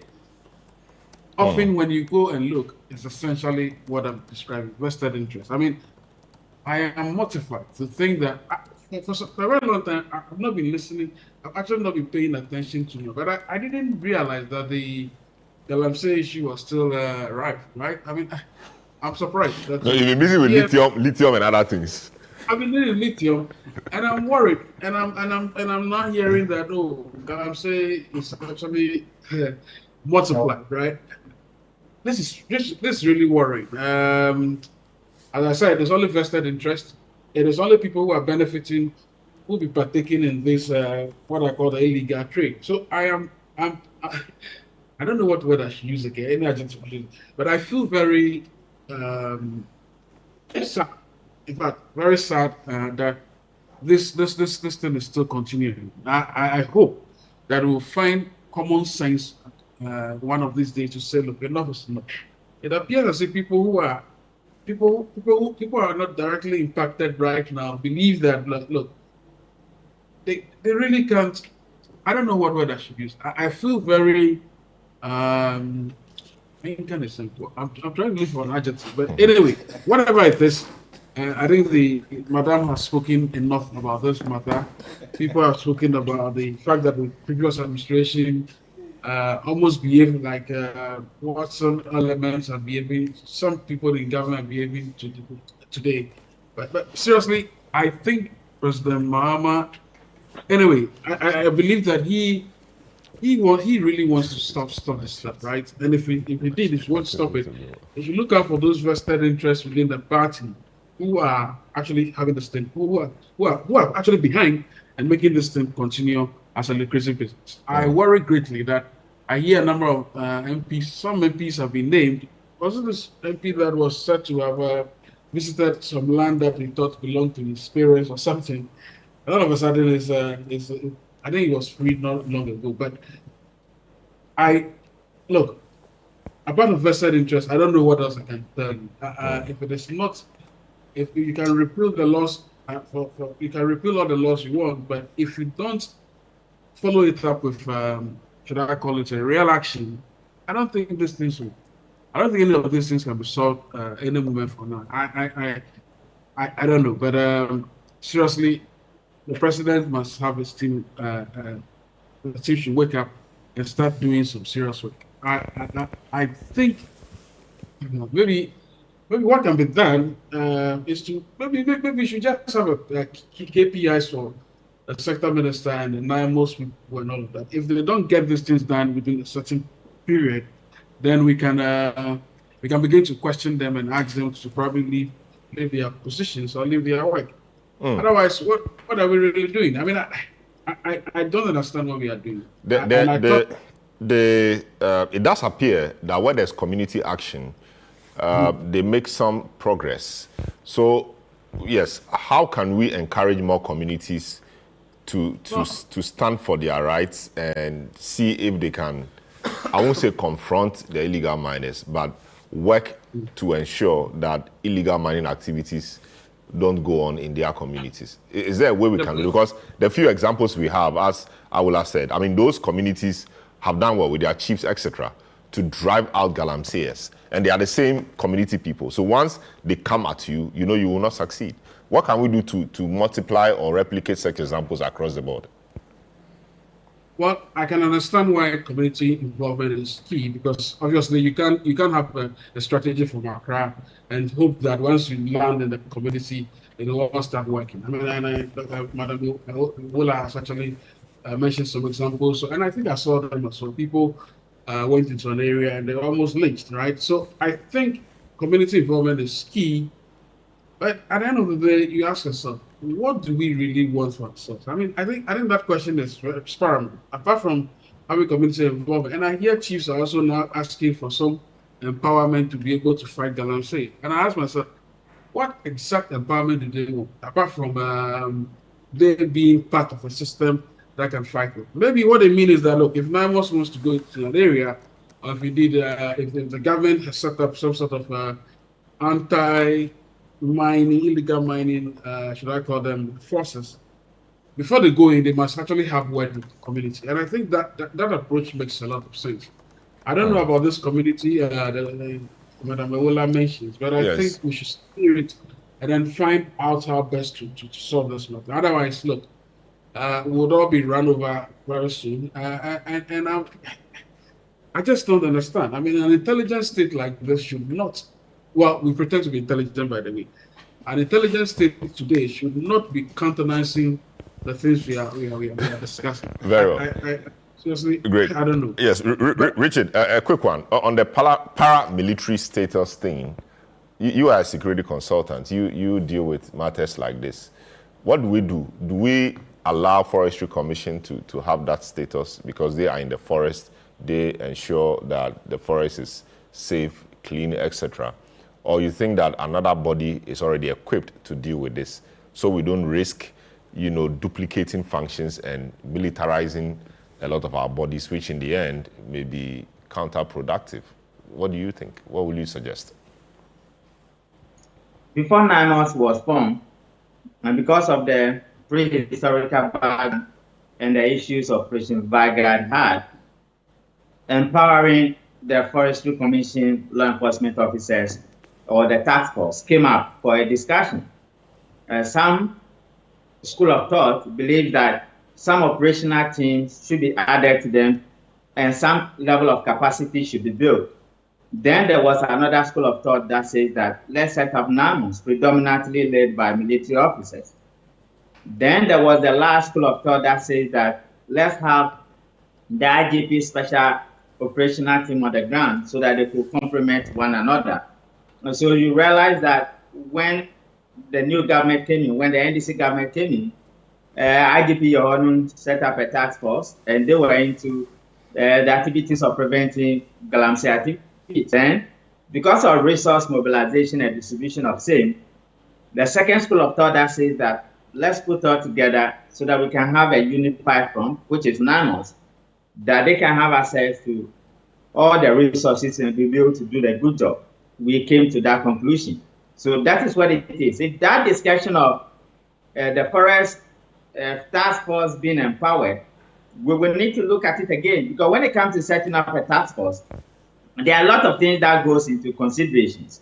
And even the background, one of the core ones is the background of those we are calling forestry task force and the nature of activities and what they really wanted to do.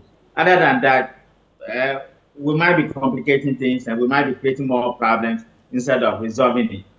Having said that, whatever we will do to ensure that we take good care of our forests and make sure the forests are preserved and the environmental terrorism going on is curtailed, is a laudable strategy. So I believe the powers that be will have to look at it again. But from where I see, they will need to weigh it against the risk assessment and best practices and to benchmark the laneway that will give us a comparative cost advantage and the added value to what we are doing.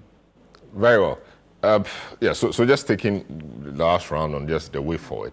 LI has been repealed. A few things are happening. People say not enough commitment, political commitment is, or will or commitment is shown in the fight. What else can we be doing to rid our environment of these environmental terrorists? And what should government be? Because people think that we know the people, we see them. Why can't we just move in there and deal with the problem? What is the problem? What is the way forward, Hamza? One of the reasons why we just couldn't move into our forest reserves and deal with the people was the issue of ascertaining who in the first place had a legitimate license to mine. Because we were still under the dictates of LI 2462. So you would see people mining in forest reserves, but it does not mean that NIMOS would be backed by law to take them out just because they are found mining in forest reserves, when they were given licenses under the previous regime, under a certain licensing regime. And so that point needs to be made. That is the reason why I was a little bit concerned when Owula indicated that the repeal of LI 2462 is not significant in terms of the fight against illegal mining. It's good, but more needs to be done. Yes, but I also heard her quite clearly, because she also raised issues about the timing of the repeal of the law. And you see, I think that sometimes when you are under dictatorial tendencies for a very long time, even the citizens themselves begin to lose sight of the very significance of stakeholder consultations, even after winning an election on the ticket of the promises you made. We saw what happened in this country, especially in relation to the domestic debt exchange program, when many stakeholder civil society organizations were up in arms, indicating that government should resist the temptation to implement such a policy. The government decided to proceed with the DDEP. It was a bitter pill, necessary. That was what the government said. The government used power. In the case of Momo Tax 2, many of us, including civil society organizations, rose to the call and said that government should not go on that tangent. The government failed to listen and proceeded to pass that levy. So I think that after being exposed to that level of governance, because the NPP under Nana Addo Dankwa Akufo-Addo and Dr. Mahmoud Bawumia, they were operating on the basis that they had won the mandate of the people in an election. So they were given the tacit approval to implement any policy that they were convinced was in the interest of the Republic of Ghana, without recourse to the very people who gave them their mandate. And when I listen to the likes of Owula, sometimes I get the temptation that they wanted the NDC government to exhibit such traits, because we had promised that we would repeal LI 2462, and we had won power, and there were objections within the state. NDC has never. The truth really is that everybody expected that once you came. Not everybody. No, a lot of people expected NDC, that yes. Once you came, that law would be That is why I'm repealed. responding to this issue. But even the NDC you know, was we saw an convinced. amendment, and that wasn't what we were told. Even the NDC was convinced that upon assumption of office, that law had to go. But when you are eventually sworn into power, no matter how minute the descent to such a position is, a responsible government in a democracy ought to listen. So the listening led to the amendment? So no, when we listened, there were compromises, and there were many who were calling for repeal. There was a need for us to engage. And the civil society, they were brought on board. And finally, their side, in line with the earlier promise the NDC government made, won. And so you should not be asking questions as to why the point is that promises breed expectation. And you see, so if you tell me when you come, their expectation. I'm just saying, when you tell me that you will do A, B, and C, when I allow you, and you are delaying beyond what I expect, I have to raise questions. I am not saying that they are not the questions they are raising are not legitimate. Even my brother here raised issue with the timing.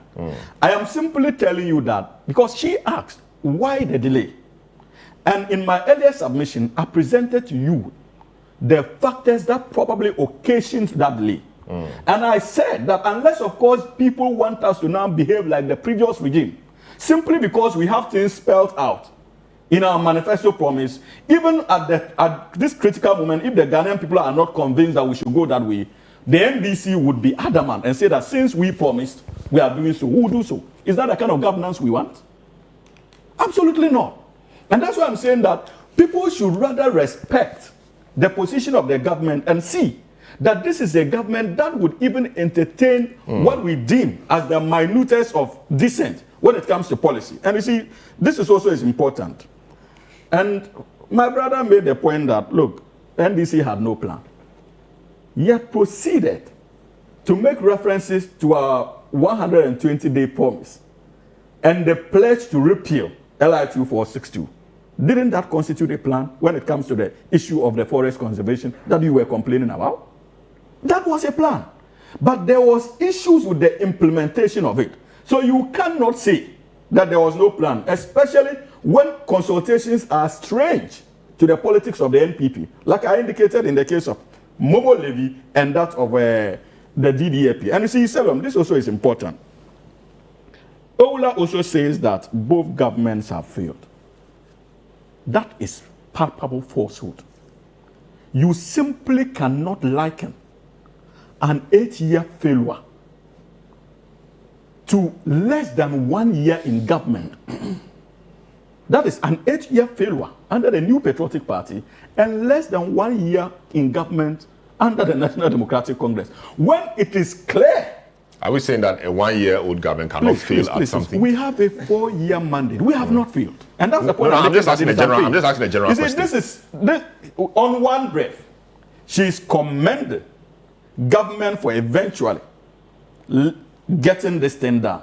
That tells you that there's a significant difference. And this is a government that is still working on the issue of illegal mining. She has made references to NIMOS and their operations. She has seen the Forestry Commission today on the ground like never before in the last 8 years.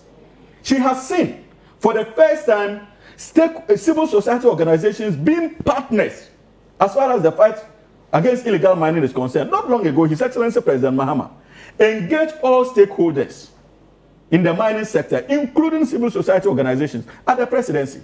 Did we see that in the last 8 years? Unveiled government plan, gave them an opportunity to critique it. In fact, in that particular meeting, the Ghana Journalists Association president got up and agreed that based on what they have been presented to, he can now understand why government should not be looking at the declaration of a state of emergency. Many other civil society organizations in that particular meeting indicated that government should hasten slowly. Yes. So, on the declaration of a state of this is important. Yes, but so it's important. But everything is important. Yes. When Hamza is talking, everything is important. Yes. So beyond this, we still have illegal mining going on. Yes. What do we do next? You see, that is why we are saying that it will be unfair to expect this government to deal with all issues of illegal mining under 1 year. We have shown commitment in various forms, and these are the commitments I am enumerating. And even as a government, we are clear. We know that because of how deep the issue of illegal mining is and how pervasive it has been in the years, over the years, it will be difficult for us to confront it fully in a matter of a year. Very well. People must begin judging us going forward. And so that is why I have a problem with the outright condemnation that both governments have failed. So the stability levels are not improving. What are they canvassing for today? No, but at least you are still in power. So there's hope of salvaging. There's still hope of salvaging the situation. We have to be careful with some of the commentaries we run. Yes, so I'm saying that how do we get better? The stability levels are not improving. As far as we know. You see, that was another palpable falsehood. Indeed. From the Ghana Water Company? No, not from the Ghana Water Company, from them. No, it was 14,000, it became 90,000. Indicated that in terms of the stability levels, some water bodies have improved. Is that not the case? Some have worsened. So it is not fair to lump them all together. Lump everything together that's a fair point. That's a fair point. Exactly. So this is a government that has shown transparency as far as the issue of illegal mining is concerned, and unmatched commitment if compared to any other government we've had under the 1992 Constitution. Very well. Under the 1992 this democracy. So, Ishak, 1992. What's the way forward? What should we be doing? LI 2462 there have been a number of things that has been said that I need to correct. So to do that correction quickly, then we'll make progress. Look, Hamza, you campaign on change. And whenever you are confronted with a change, you visit the past. Now, as I said... But shouldn't you know where we are coming from? No, so we chat. Yes, but marginals is saying, it is the definition of marginals, saying that we have to be consistently wrong to be right. We have been punished. It's for this reason why we are in opposition. Do you know how painful it is to be in opposition? We have been punished for it. And you promised that you had the magic to deal with it. Deal with that problem. And you keep going to the past, how past government have not listened. At least, we are all about 40 years now. I was in tertiary education in the 1998-99. When you brought the cost sharing push it down our throat. Throughout the country, all tertiary students say no. You implemented it anyway. When you were empowered then, you were giving people identification card at the seat of the presidency. Move from there. Your party move from there. Your party have reduced this country to international embarrassment. Your failure have led to Dumso now being part of both Oxford and Cambridge dictionary. So all these things stop visiting the past. There is a law we can say in the past. But today what we want but with is specific what reference you to promise. the matter under discussion. Let's deal with this. So he shouldn't be visiting the past. No, but I'm saying that a lot of things to say to him in the past. No, but At least those things should be relevant. We have there's relevance. You know, there's relevance. Yes, but we have decency to admit that we've got certain things wrong. Yeah, but I'm saying like that the E-levy, we have admitted we had it wrong. And we made it clear in our manifesto that when we come, we're going to repeat it. So it's not something new that you have done. All that you have done is low-hanging fruit. You have marketed something as an existential threat. And you promise change. Deal with it. So what's the way forward? Past. So for me, let me respond to my good friend. He's actually my brother. Yes. In fact, when I have something negative to say about members of his party, it's like throwing blow on myself. Because I know at the end of the day, some of them will. So just deal with the issue. All that I need to do, he got the definition of politics wrong. I just want to give him that definition. I want to correct him. You see, politics is, especially it's applicable to him in his case. Politics is the hypocrisy of being with somebody for 7 years. You see nothing wrong and you say nothing wrong. Politics is the hypocrisy of just living for 1 year and you see a lot of things wrong, including Galamsey. And it's not a master science, as he quoted. And the it's not a master politics science, for him as he quoted. is a hypocrisy of people campaigning that is an existential threat for 12 years. They have not been able to deal with it, and you see nothing wrong, and there's a need to even praise it. That's the hypocrisy of it. So that's the definition For of me, politics. yes, that's the definition. No master science. And I must say that and the hypocrisy as a definition is what you are practicing too.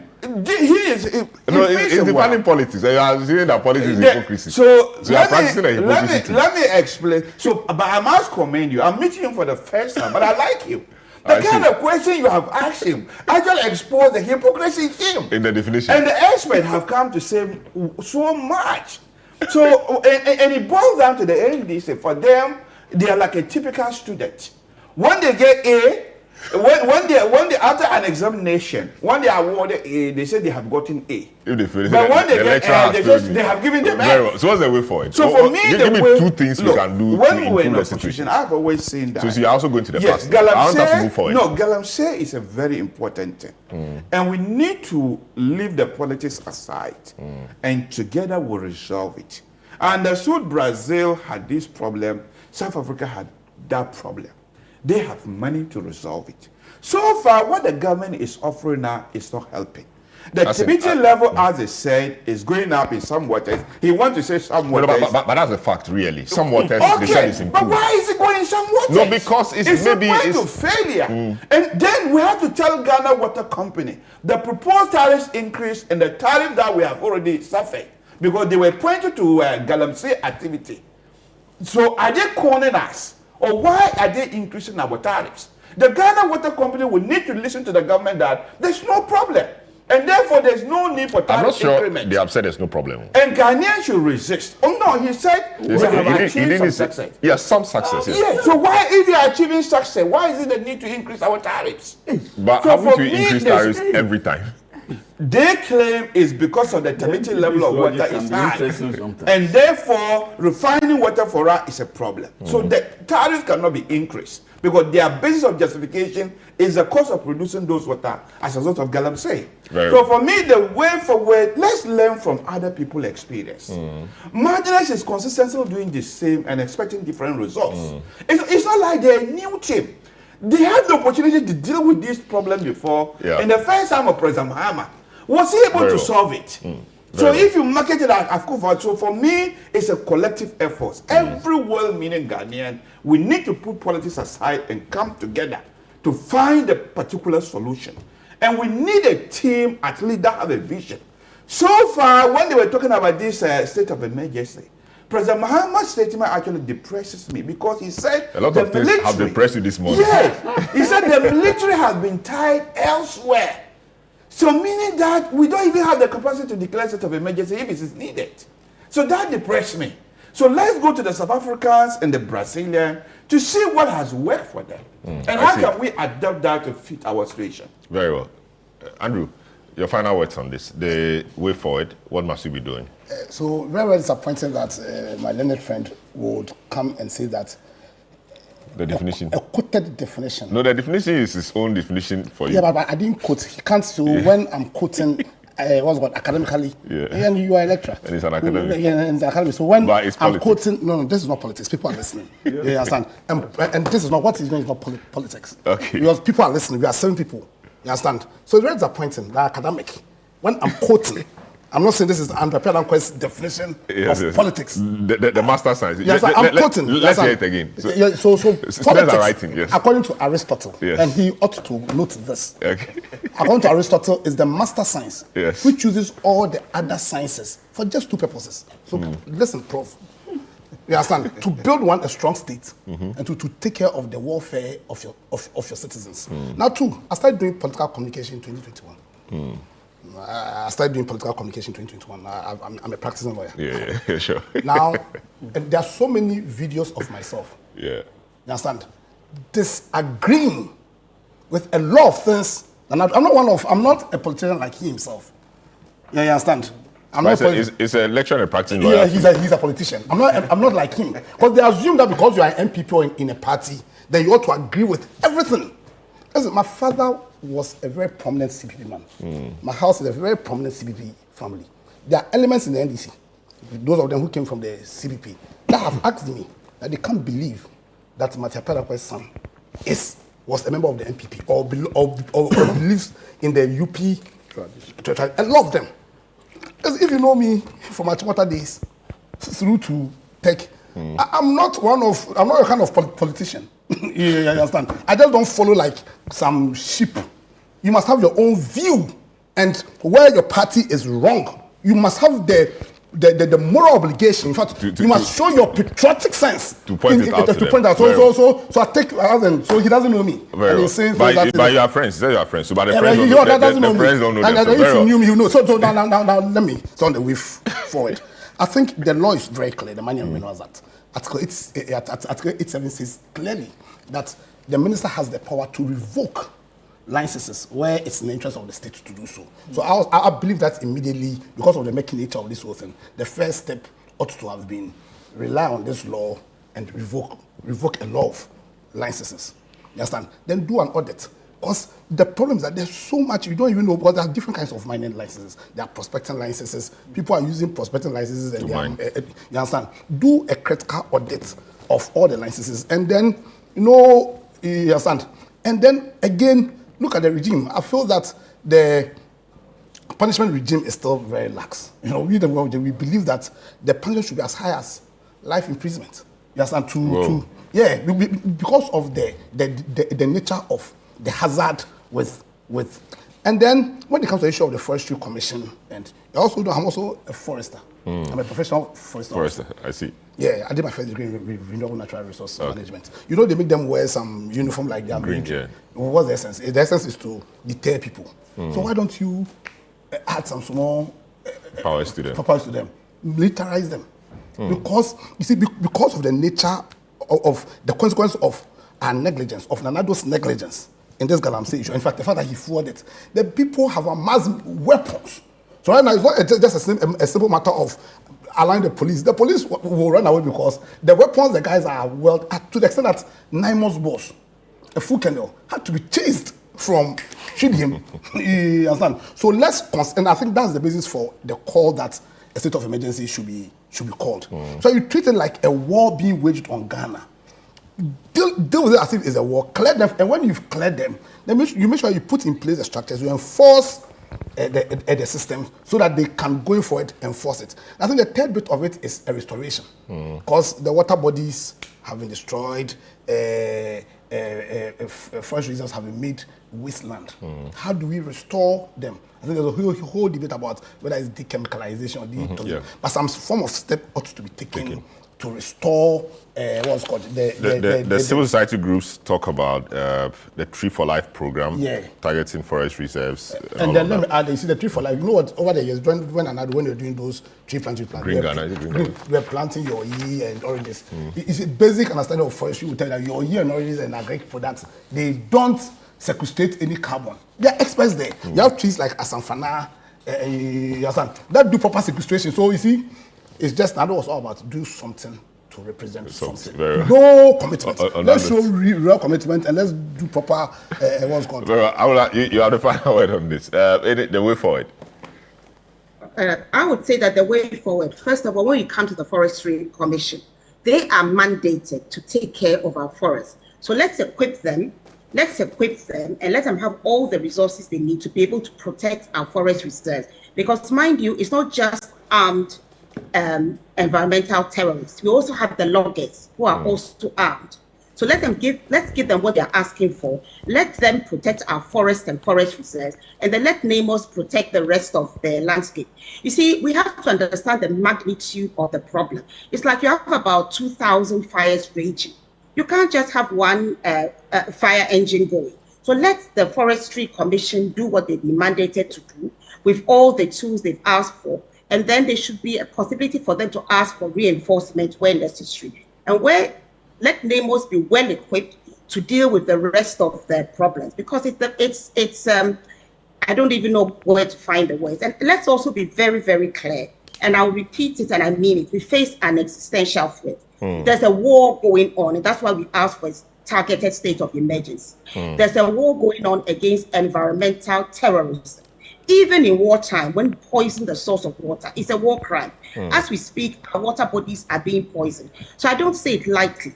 My party is Ghana, and what we are interested in is the welfare of Ghana. If my words come out as harsh, apologies.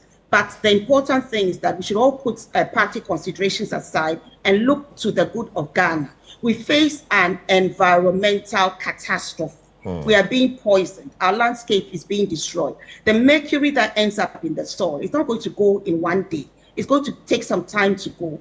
So if we, this generation, have sat there and taken into consideration that what are we leaving for our children? If our ancestors had been as irresponsible as we have been, we wouldn't have come to meet any forest reserves or any beautiful water bodies. A lot of us claim to be churchgoers. We have been mandated to take care of the environment.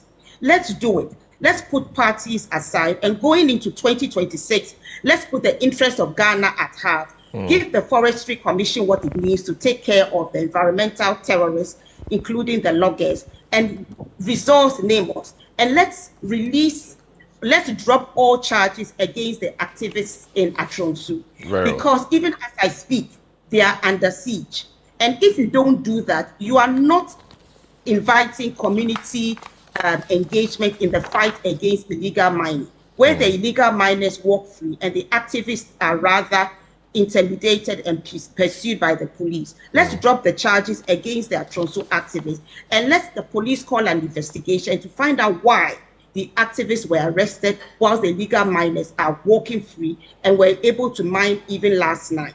And then let's look at the example in Jema, in the Western North region, in the Atiwa district, and let's ensure that we use what is happening there as a pilot for the rest of Ghana. Thank you very much. Very well. Thanks so much. So we'll take a short break. Yes, we'll take a short break. When we return, we'll visit the discussion on the lithium agreement. Is Ghana being shortchanged? What has changed between the old agreement and the new one that has been laid before Parliament now? Is there anything in particular we want as Ghanaians from this? We'll look at all of that when we return. This is the big issue on 97.3 City FM. Don't go away.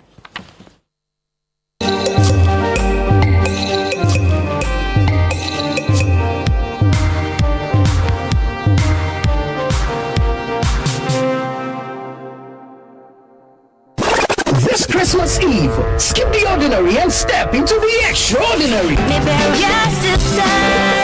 Welcome to the Situation All White Party 2025, where the music never stops, the energy never drops, and the fun never ends. Celebrating grand style with great music, irresistible food, and an atmosphere that screams good vibes only. Date 24th December 2025. Venue Good Pack near the Accra Mall. Time 8 p.m. till late. Dress code, it's an all-white affair. Get ready for electrifying live performances from Kofi Kinata.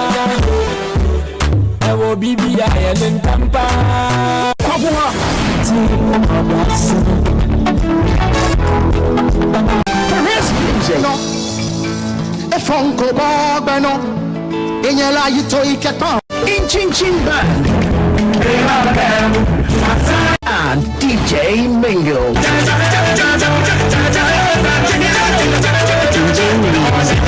Your best all-white fit. Bring your dancing shoes and let's light up the night together. Book your tables now. Call 0205-973-973 or 0558-973-973. It's Christmas Eve. Don't miss it. The Situation All-White Party 2025 is powered by ChannelOne TV and 97.3 City FM, and it's proudly sponsored by EcoBank, Bethel Logistics, and Hallmark Cafe, and supported by Oswald Investments Limited, Verb du Vernet, and Logistics Movers. DJ, bring the tune back again. Soccer fans, so I see Franco from Guess will kick that. Behind every closed door, a secret is waiting to explode. Always been regarded as a useful and a sound party person. So I gather there's a fair chance of me making the office, provided we don't get into trouble. So don't start any trouble with the police. A Detective Calls, an intriguing stage play brought to life on television, where every clue matters and every character is a potential suspect. About 2 hours ago, a young woman died at the police hospital. This will take only the service of a fierce and yielding and sharp as steel detective to uncover the truth behind this web of lies and betrayal. And so, you used the power you had as the daughter of a good customer and also that of a powerful, politically connected man in the town to punish the girl. Why didn't you come to me when you realized you were in such a mess? Because you are not the kind of father a chap could come to when they are in trouble. That's why.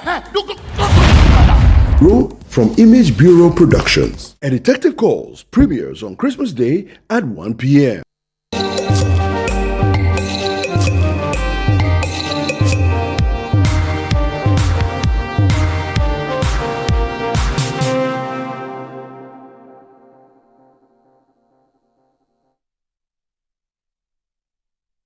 Free.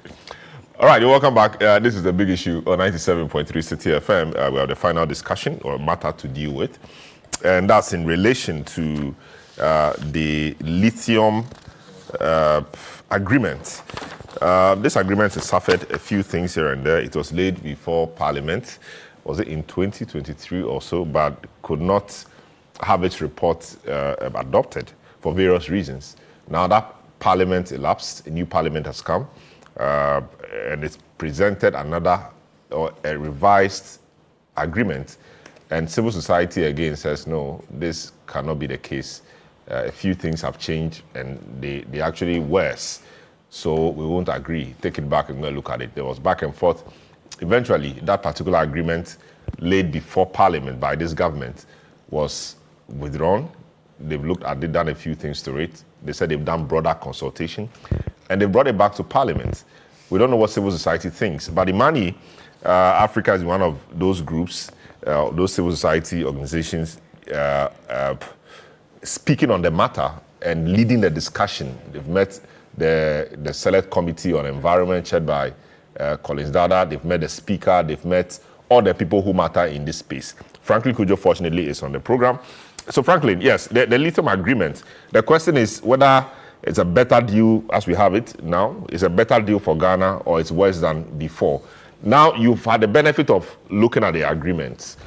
Talk to us about what differences exist between the old one that was presented to Parliament by the previous regime and this one that has been presented, for which there were a few difficulties they took out, and if indeed some changes have now been effected in this particular one laid before Parliament this week?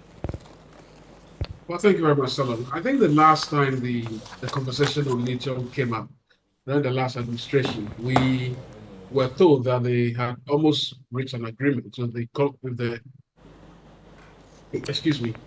almost reached an agreement with the investor, in this case the mining company, to actually agree on a 10% royalty for that year, and then also ensure that, well, 10% royalty, right?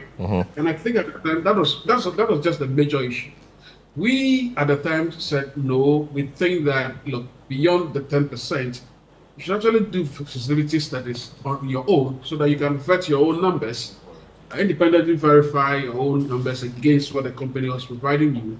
Well, lithium was such an interesting mineral that, should I call it, it's a green mineral, and its chemical properties are such that they have variations of it. Like I said, the higher grade you get, the more price, the higher value you're able to command. So we agreed with Abu at the time, which at the time, because we said, look, just coming to tell us 10% royalties, it's not enough. We should have a proper conversations about the feasibility study of our own, so that we also independently verify our own numbers. It is the only way, it is the only serious way you can begin to have a conversation about even value addition. Because don't forget, at the time, I don't think we were even considering processing. Don't forget that the lithium value thrives on the ability to process. That's why China processes 90% of all lithium in the world. I mean, all rare earth minerals in the world, because they developed the capacity and they are good at it. That's why Trump had to backtrack, because he realized that, look, when he says he's going to fight President Xi on the issue of tariffs, once he decided that, look, we were withdrawing the export of rare earth minerals, Trump backed down, because he knows that America has not got the capacity. Well, Franklin's line is frozen. Yes. Really? Yes. Okay. So you're back now. Yes.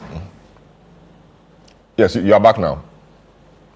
Expecting lithium must be interested in also the value addition. For too long, we've always mined minerals, and then we don't seem to be adding value to them at all. Well, but of course now lithium is in vogue, and we wanted to do that. So on that basis, we some of us disagreed with the previous minister that, look, we don't want this to go and do a proper feasibility studies, so that we can maximize the take that even the people of the area where the lithium was could benefit more than what was being proposed, right? So we were patriots. Well, fast forward, they lose an election, and then the new administration comes to power.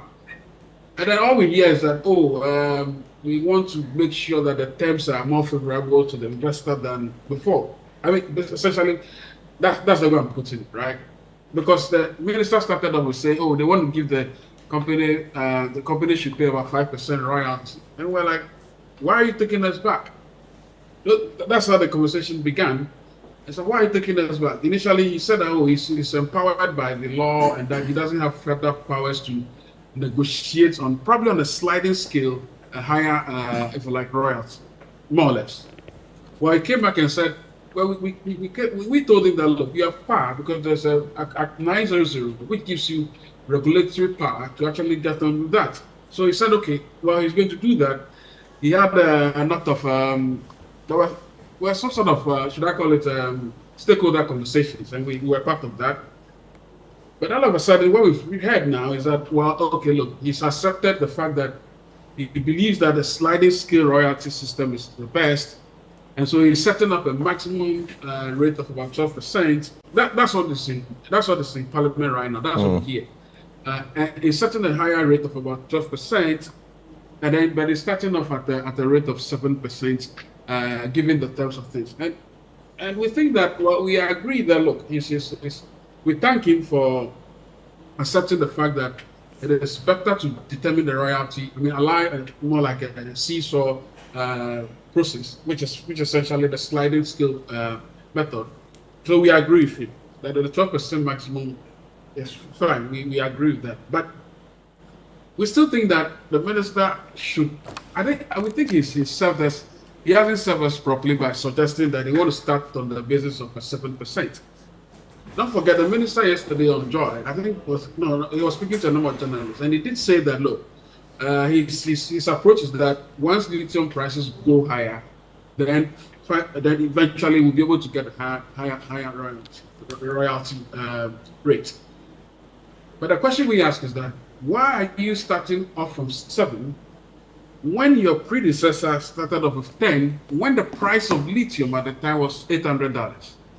By 2024, when the company was ready to sign with the rest of Ghana, the price of lithium was $800. The cost of production of an ore per ton of a liter of ore was $610 according to the company's own figures. This is not our figures. Now, that meant that at the time they were willing to sign for 10% royalty, their profit margin was going to be just about less than actually 20%. As we speak, they projected this year lithium price of about $1,600. But currently, lithium prices are about $1,200 per ton. Their cost is still $610. So it tells you that it tells you that satisfied the notion that the prices can rise and fall. So if the price right now makes it easier for them to make a 45% profit margin, why are you then giving them further concessions on royalty from 10 to 7? Are you getting the argument? I mean, this is actually the basis of the argument. So frankly, if I'm hearing you right, yes, surely you have a problem with the 7% royalty because it used to be 10, came to 5, and civil society action, etc., is pushed it to 7. Another thing the government has considered or accepted from civil society is to adopt the sliding scale royalty system.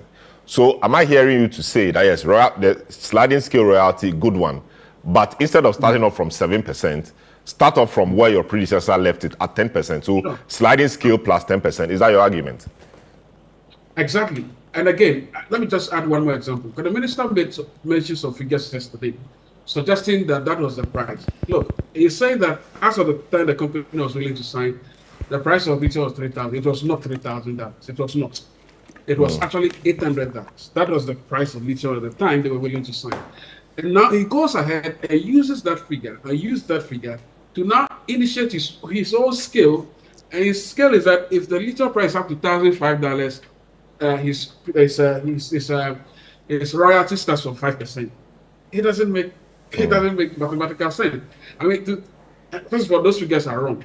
And if lithium price, as we are saying, is $1,200 today with a 45% margin, why are you giving them further concessions on that one? And by the way, our argument is not just about the royalty. And I think people, maybe we've been too fixated on the royalty. We're also saying that the company says in its own books, I don't know whether people have read it. The company says that what they want to do in processing, they are not even sure. All they want to do is that they want to do some scoping method, like hang around and see whether processing look, processing is actually our biggest game. We should focus on that, make sure that we conduct a proper feasibility study of our own, determine the values, and it's a 12-year cycle, by the way, for a mine, of a lithium mine, 12 years.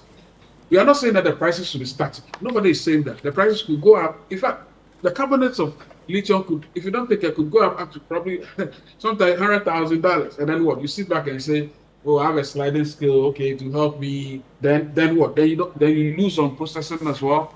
We think that if the argument the minister is making is sedative to go by, it's like suggesting to Malcolms or the MTNs or those who are that even though they are making about 18% profit today, they should actually come for more concessions so that they can make maybe 45% profit. If every company in Ghana was making 45% profit, and then they're supposed to be giving more concessions, I'm sure that the business community will be happy, but the country will collapse. So I think these are the arguments you're making. The president has shown the way, and I like the fact that the president was publicly engaged on this matter. There's one thing I think we can say about him was he. Yeah, so Franklin's line is frozen again. we will try and get that done. But I think he had almost finished making his point, and he was just about saying what he liked about the president in terms of his public engagement on the matter. But that's fine. So Franklin Kudjo, president of Imani Africa. Imani has been at the center and front of this lithium discussion. And yes, the minister has made a few concessions. Royalties are 7%, sliding scale as they called for. But they are saying that it could be more. It could have been 10%, still sliding scale, and a few other things. Now, Hamza, I mean, it's difficult to understand why something we are to be getting 10%, the previous government did, and your government, which we expect to make things better, will now reduce the royalties to 5%. What was the thinking? What went into that? I think that what went into that had to do with the national interest and the objective of government to ensure that the benefits from that sector is not only reflected in terms of our budgetary allocations, but to a very large extent, even the people on the ground, especially in communities that these mineral resources are found, also take advantage of the economic potential of such investments.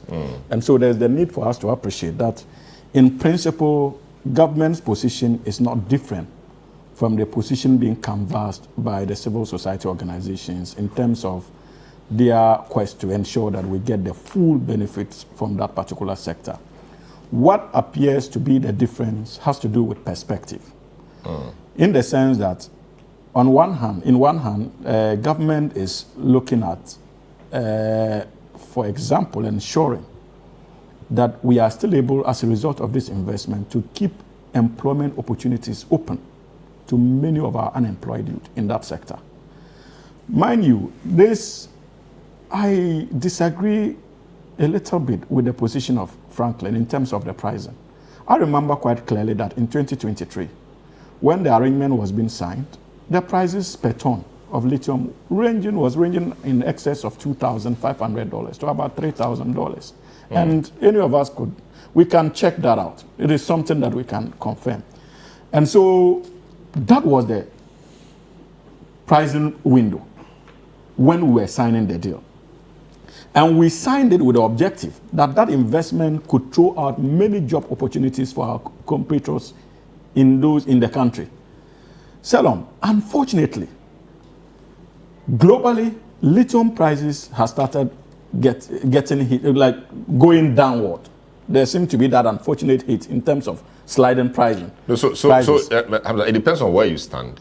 So the other view is that it's actually climbing. Yeah, that's what he said. And your view is that it's because of your starting point. You claim it was about. I've not even gotten what to I mean the is you claim that argument. around 2023 it was around 2,000, 3,000. Today. But they are saying that it was around 800. Yeah. So depending on where you stand, it may be reducing or it will be increasing. But you see, if you are patient with me, you understand the angle I'm coming from. I'm simply trying to provide the rationale behind the necessitation behind the renegotiation, as far as the aspect of the position of government is concerned. And I'm saying that at the time that the MPP signs the agreement, whether sliding downwards or upwards, climbing upwards, the pricing window was between $2,500 to $3,000 per ton. And so there was ample justification and economic viability, even on the part of the investor, to have agreed the 10% without necessarily compromising the ability of the investor to more or less invest and create the enabling environment for Ghana to also take advantage, both in terms of royalties and an opportunity to create employment opportunities for its citizens. Unfortunately, we came in at a time that the prices began receiving a nosedive. From about 3,000, it went down to about $620 per ton before it started climbing again quite recently. So at the time we're within the region of $620 per ton, the company engaged government about the economic viability of the country, of the project. Indeed, many other countries were actually reneging in investing in that sector because of the pricing window, indicating that it was going downward. So there seemed to be some kind of waned interest in investments, not just in Ghana, but many other countries that were considering the possibility of signing similar agreements. So Ghana, this government had an option. either to put on hold the agreement or get it to function, even in the midst of the volatility in terms of pricing. So we had to look at the economic potential of getting our people employed and find a way to get the lithium agreement to kick off. And so that's the reason why we decided to look at where we could cut the overhead costs to still make it economically viable for the investor to operate and be able to throw out jobs for many of our citizens out there. Because you need to understand that economics is not just about how many taxes you are able to get from the investor. But for a government that is concerned about job creation, you also have to be mindful of the job opportunities that such an increment in terms of revenue and raising the production cost, the dire consequences it could also have on your ability to create jobs for the Ghanaian people. But and so did the investor or the company complain about the 10% royalties in the previous agreements? I don't think that they complained, because at the time the prices were favorable. Yeah, I mean now that you renegotiate, you re-engage to bring it to 5 and now 7. The experiences of the price downfall has informed both government and the company to now adopt, based on the advice given by civil society organizations, to now adopt the sliding scale window of operationalizing the 10% royalties. So what we are simply saying is that if the prices are low, we can go as low as 7 or 5% in terms of royalties. And anytime the prices begin to rise, it will be automatically adjusted. And we could go as more as 12%. That is progressive. That is progressive. And I struggle to understand why anybody would deem this as being retrogressive as far as Ghana's interest is concerned. Because we have managed to keep the investments going. We have been able to at least keep the potential of job opportunities for our citizens open. And at the same time, Ghana is positioned to take the needed benefits in terms of royalties anytime that the prices continue to rise. Apart from that, we have also introduced another novelty that the MPP seem not to be talking about, the 1% community development levy. If you look at the previous deal, there was nothing like that. Today we have a 1% community development levy that has been added to this new agreement. That makes it possible for these communities that the mineral is found to have access to 1% community development levy, either to invest in roads, school infrastructure, and other forms of relevant infrastructure that these communities consider relevant. And that is progressive. That is what the renegotiation has offered Ghana, that opportunity. How about the processing? And that these funds will not be managed by central government in any case. The objective is that these communities themselves would manage these funds and determine areas they need to spend these funds in. We didn't have that. How about processing? The issue about processing has come up. I mean, and Franklin's position is that we need to get very interested in getting the ore also processed in Ghana, but it doesn't appear there is any serious I think that is another layer of discussion we can begin to have. And you see, this is a government that respects the views of civil society organizations, and it can be manifested. You can see it quite clearly, both in terms of the position of the government, in terms of the LI 2462, and the position of the government, even in relation to this renegotiated lithium agreement, and the significant role civil society organizations have played. How about people who say that instead of doing it and withdrawing it, making you appear indecisive or unsure, you do the consultations before, take their views on board, so that when you present the document now, then it's a document which is all-encompassing, inclusive, and it will not be withdrawn. How about that? You see, again, that because these are two things we have mentioned. You see, yes, the LI matter and then now this agreement. No, but the LI matter, we engaged civil society organizations. Even on this lithium agreement, I think what was the main issue was the broader nature of the consultations. A few of them were consulted initially.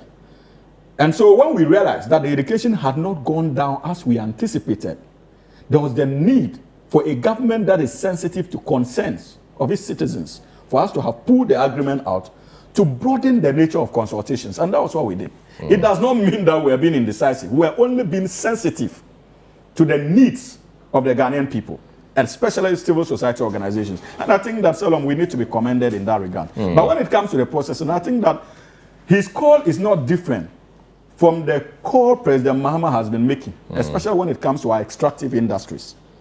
Remember that in less than 1 month in office, President Mahama signaled an intention to give Ghanaians the opportunity to play significant roles when it comes to the extractive industry, not just in the lithium sector alone, but gold and other associated extractive industry resources. And so I'm convinced that the government will not take this suggestion lightly, especially about the processing, and we can broaden the scope of the discussion and see how we can all come together to at least find a way of taking full benefit out of this agreement. Ishak, your side has been very vociferous in questioning the reasoning behind the new agreement. What really are the matters from your side? What are your concerns?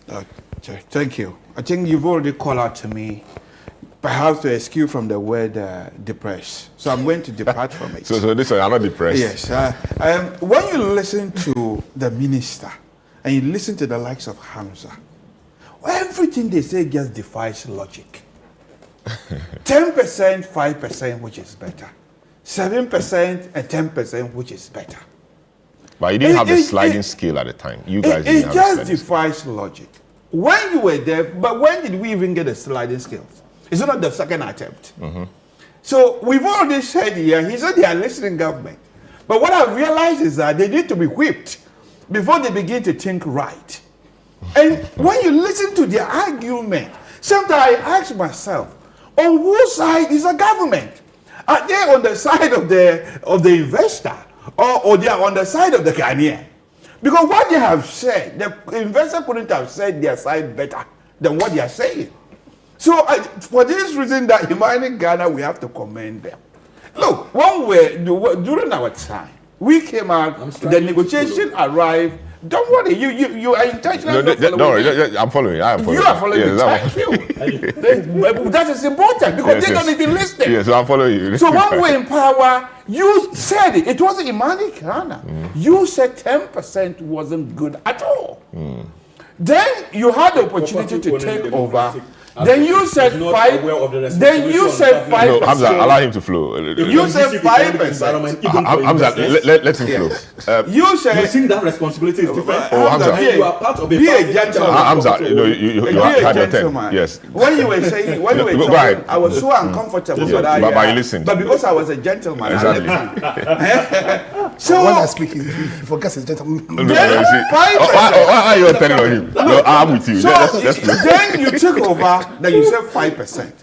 Our responsibility to hold you accountable and in Ghana, we whipped common sense into you.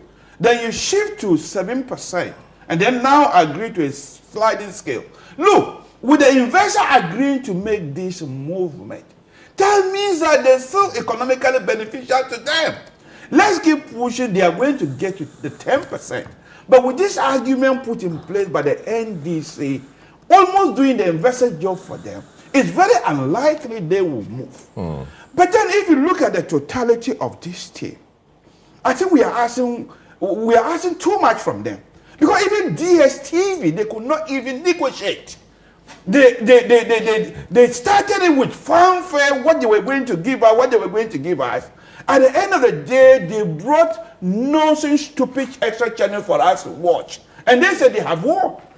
So this team, but you have that's not a discussion really. But you have a bigger you have more channels. Problem when it you have more channels. You have a bigger bouquet. Is that yes, but what bouquet?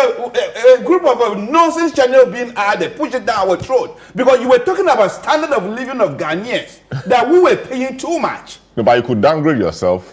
It doesn't matter. But it was even temporary. The company made us aware by December is going. No, but we are not there. So this was but this wasn't what they promised. So if you promise something that you bring nonsense, more nonsense channel for us, maybe if I'm subscribing, all that I need is CNN. Then you go and bring the household something, whatever. Well, some people also like that one. So. Well, but that wasn't what you promised. So for me, this team, they are not capable of negotiating. I do understand the concern for unemployed youth. We're all after them having jobs. If what they are promising, the 3-shift system in their 24 hours economy, the concern wouldn't be so much. If we are really shortchanged as a Ghanaian in the lithium sector, There's nothing wrong with leaving it for the meantime if what you are saying is true, that the prices is going down. So if the prices is going down, we realize that as Ghanaians, we are not going to get so much from it. What happened to future generations? We can leave it for them. Or we leave it at such time that when a competent team is in place, such as the MPP coming in 2028, we can do a better job by negotiating a favorable one. At least but we were able to get 10%. Did you include processing and local transfer of knowledge and all of that in your arrangements?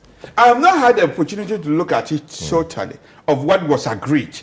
But what every Ghanaian logically will agree is that 10% is better than 5%. Even though this is sliding. 10% is better than 7%. Sliding from what to what? These are a group of con men. They just want to use this thing to disagree with that. Me, the percentage, 10%. If it is sliding, slide from 10% upwards. How about that? Okay. Let's start from 10%. So for me, if but I think that the point, if I heard him right, the point they're making is that yes, royalty is good. Yeah. But you don't do the royalties in a way that will constrain the ability of the investor to expand opportunities and, for example, employ people. Speak, not the government. Let the investor speak. Listen, stock on the side of Ghanaians. If you are not prepared to take on the side of Ghanaians, creating jobs or making the investor create jobs. I do understand all. That's why I put emphasis. The 24 hours economy that they were pushing, that it will provide 3 shifts. I think you know. If they really want employment and they think that we believe this lithium deal is not good for the people of Ghana, especially you can't move from 10% to 7%, regardless of sliding scale. And that is, we are even buying into what he claimed that prices is on the downwards. Because what we have heard from an independent person, he said it actually moved from 800 to 2,000. And the fact that this investor 2002, he said. That's what he said. It moved from 800 to 2,000. That's what he said. Yeah. You said something different. 1,000, no, he said 1,200. He said 1,200. Yeah. Well, 800 to 1,200 for you is an improvement. Good enough. Yes. But you said the opposite. So our argument is even based on accepting what you said. But it's better we. No, you said it. No, I think the difference between so your point is that at the time it was negotiated, it was higher, but now it is lower.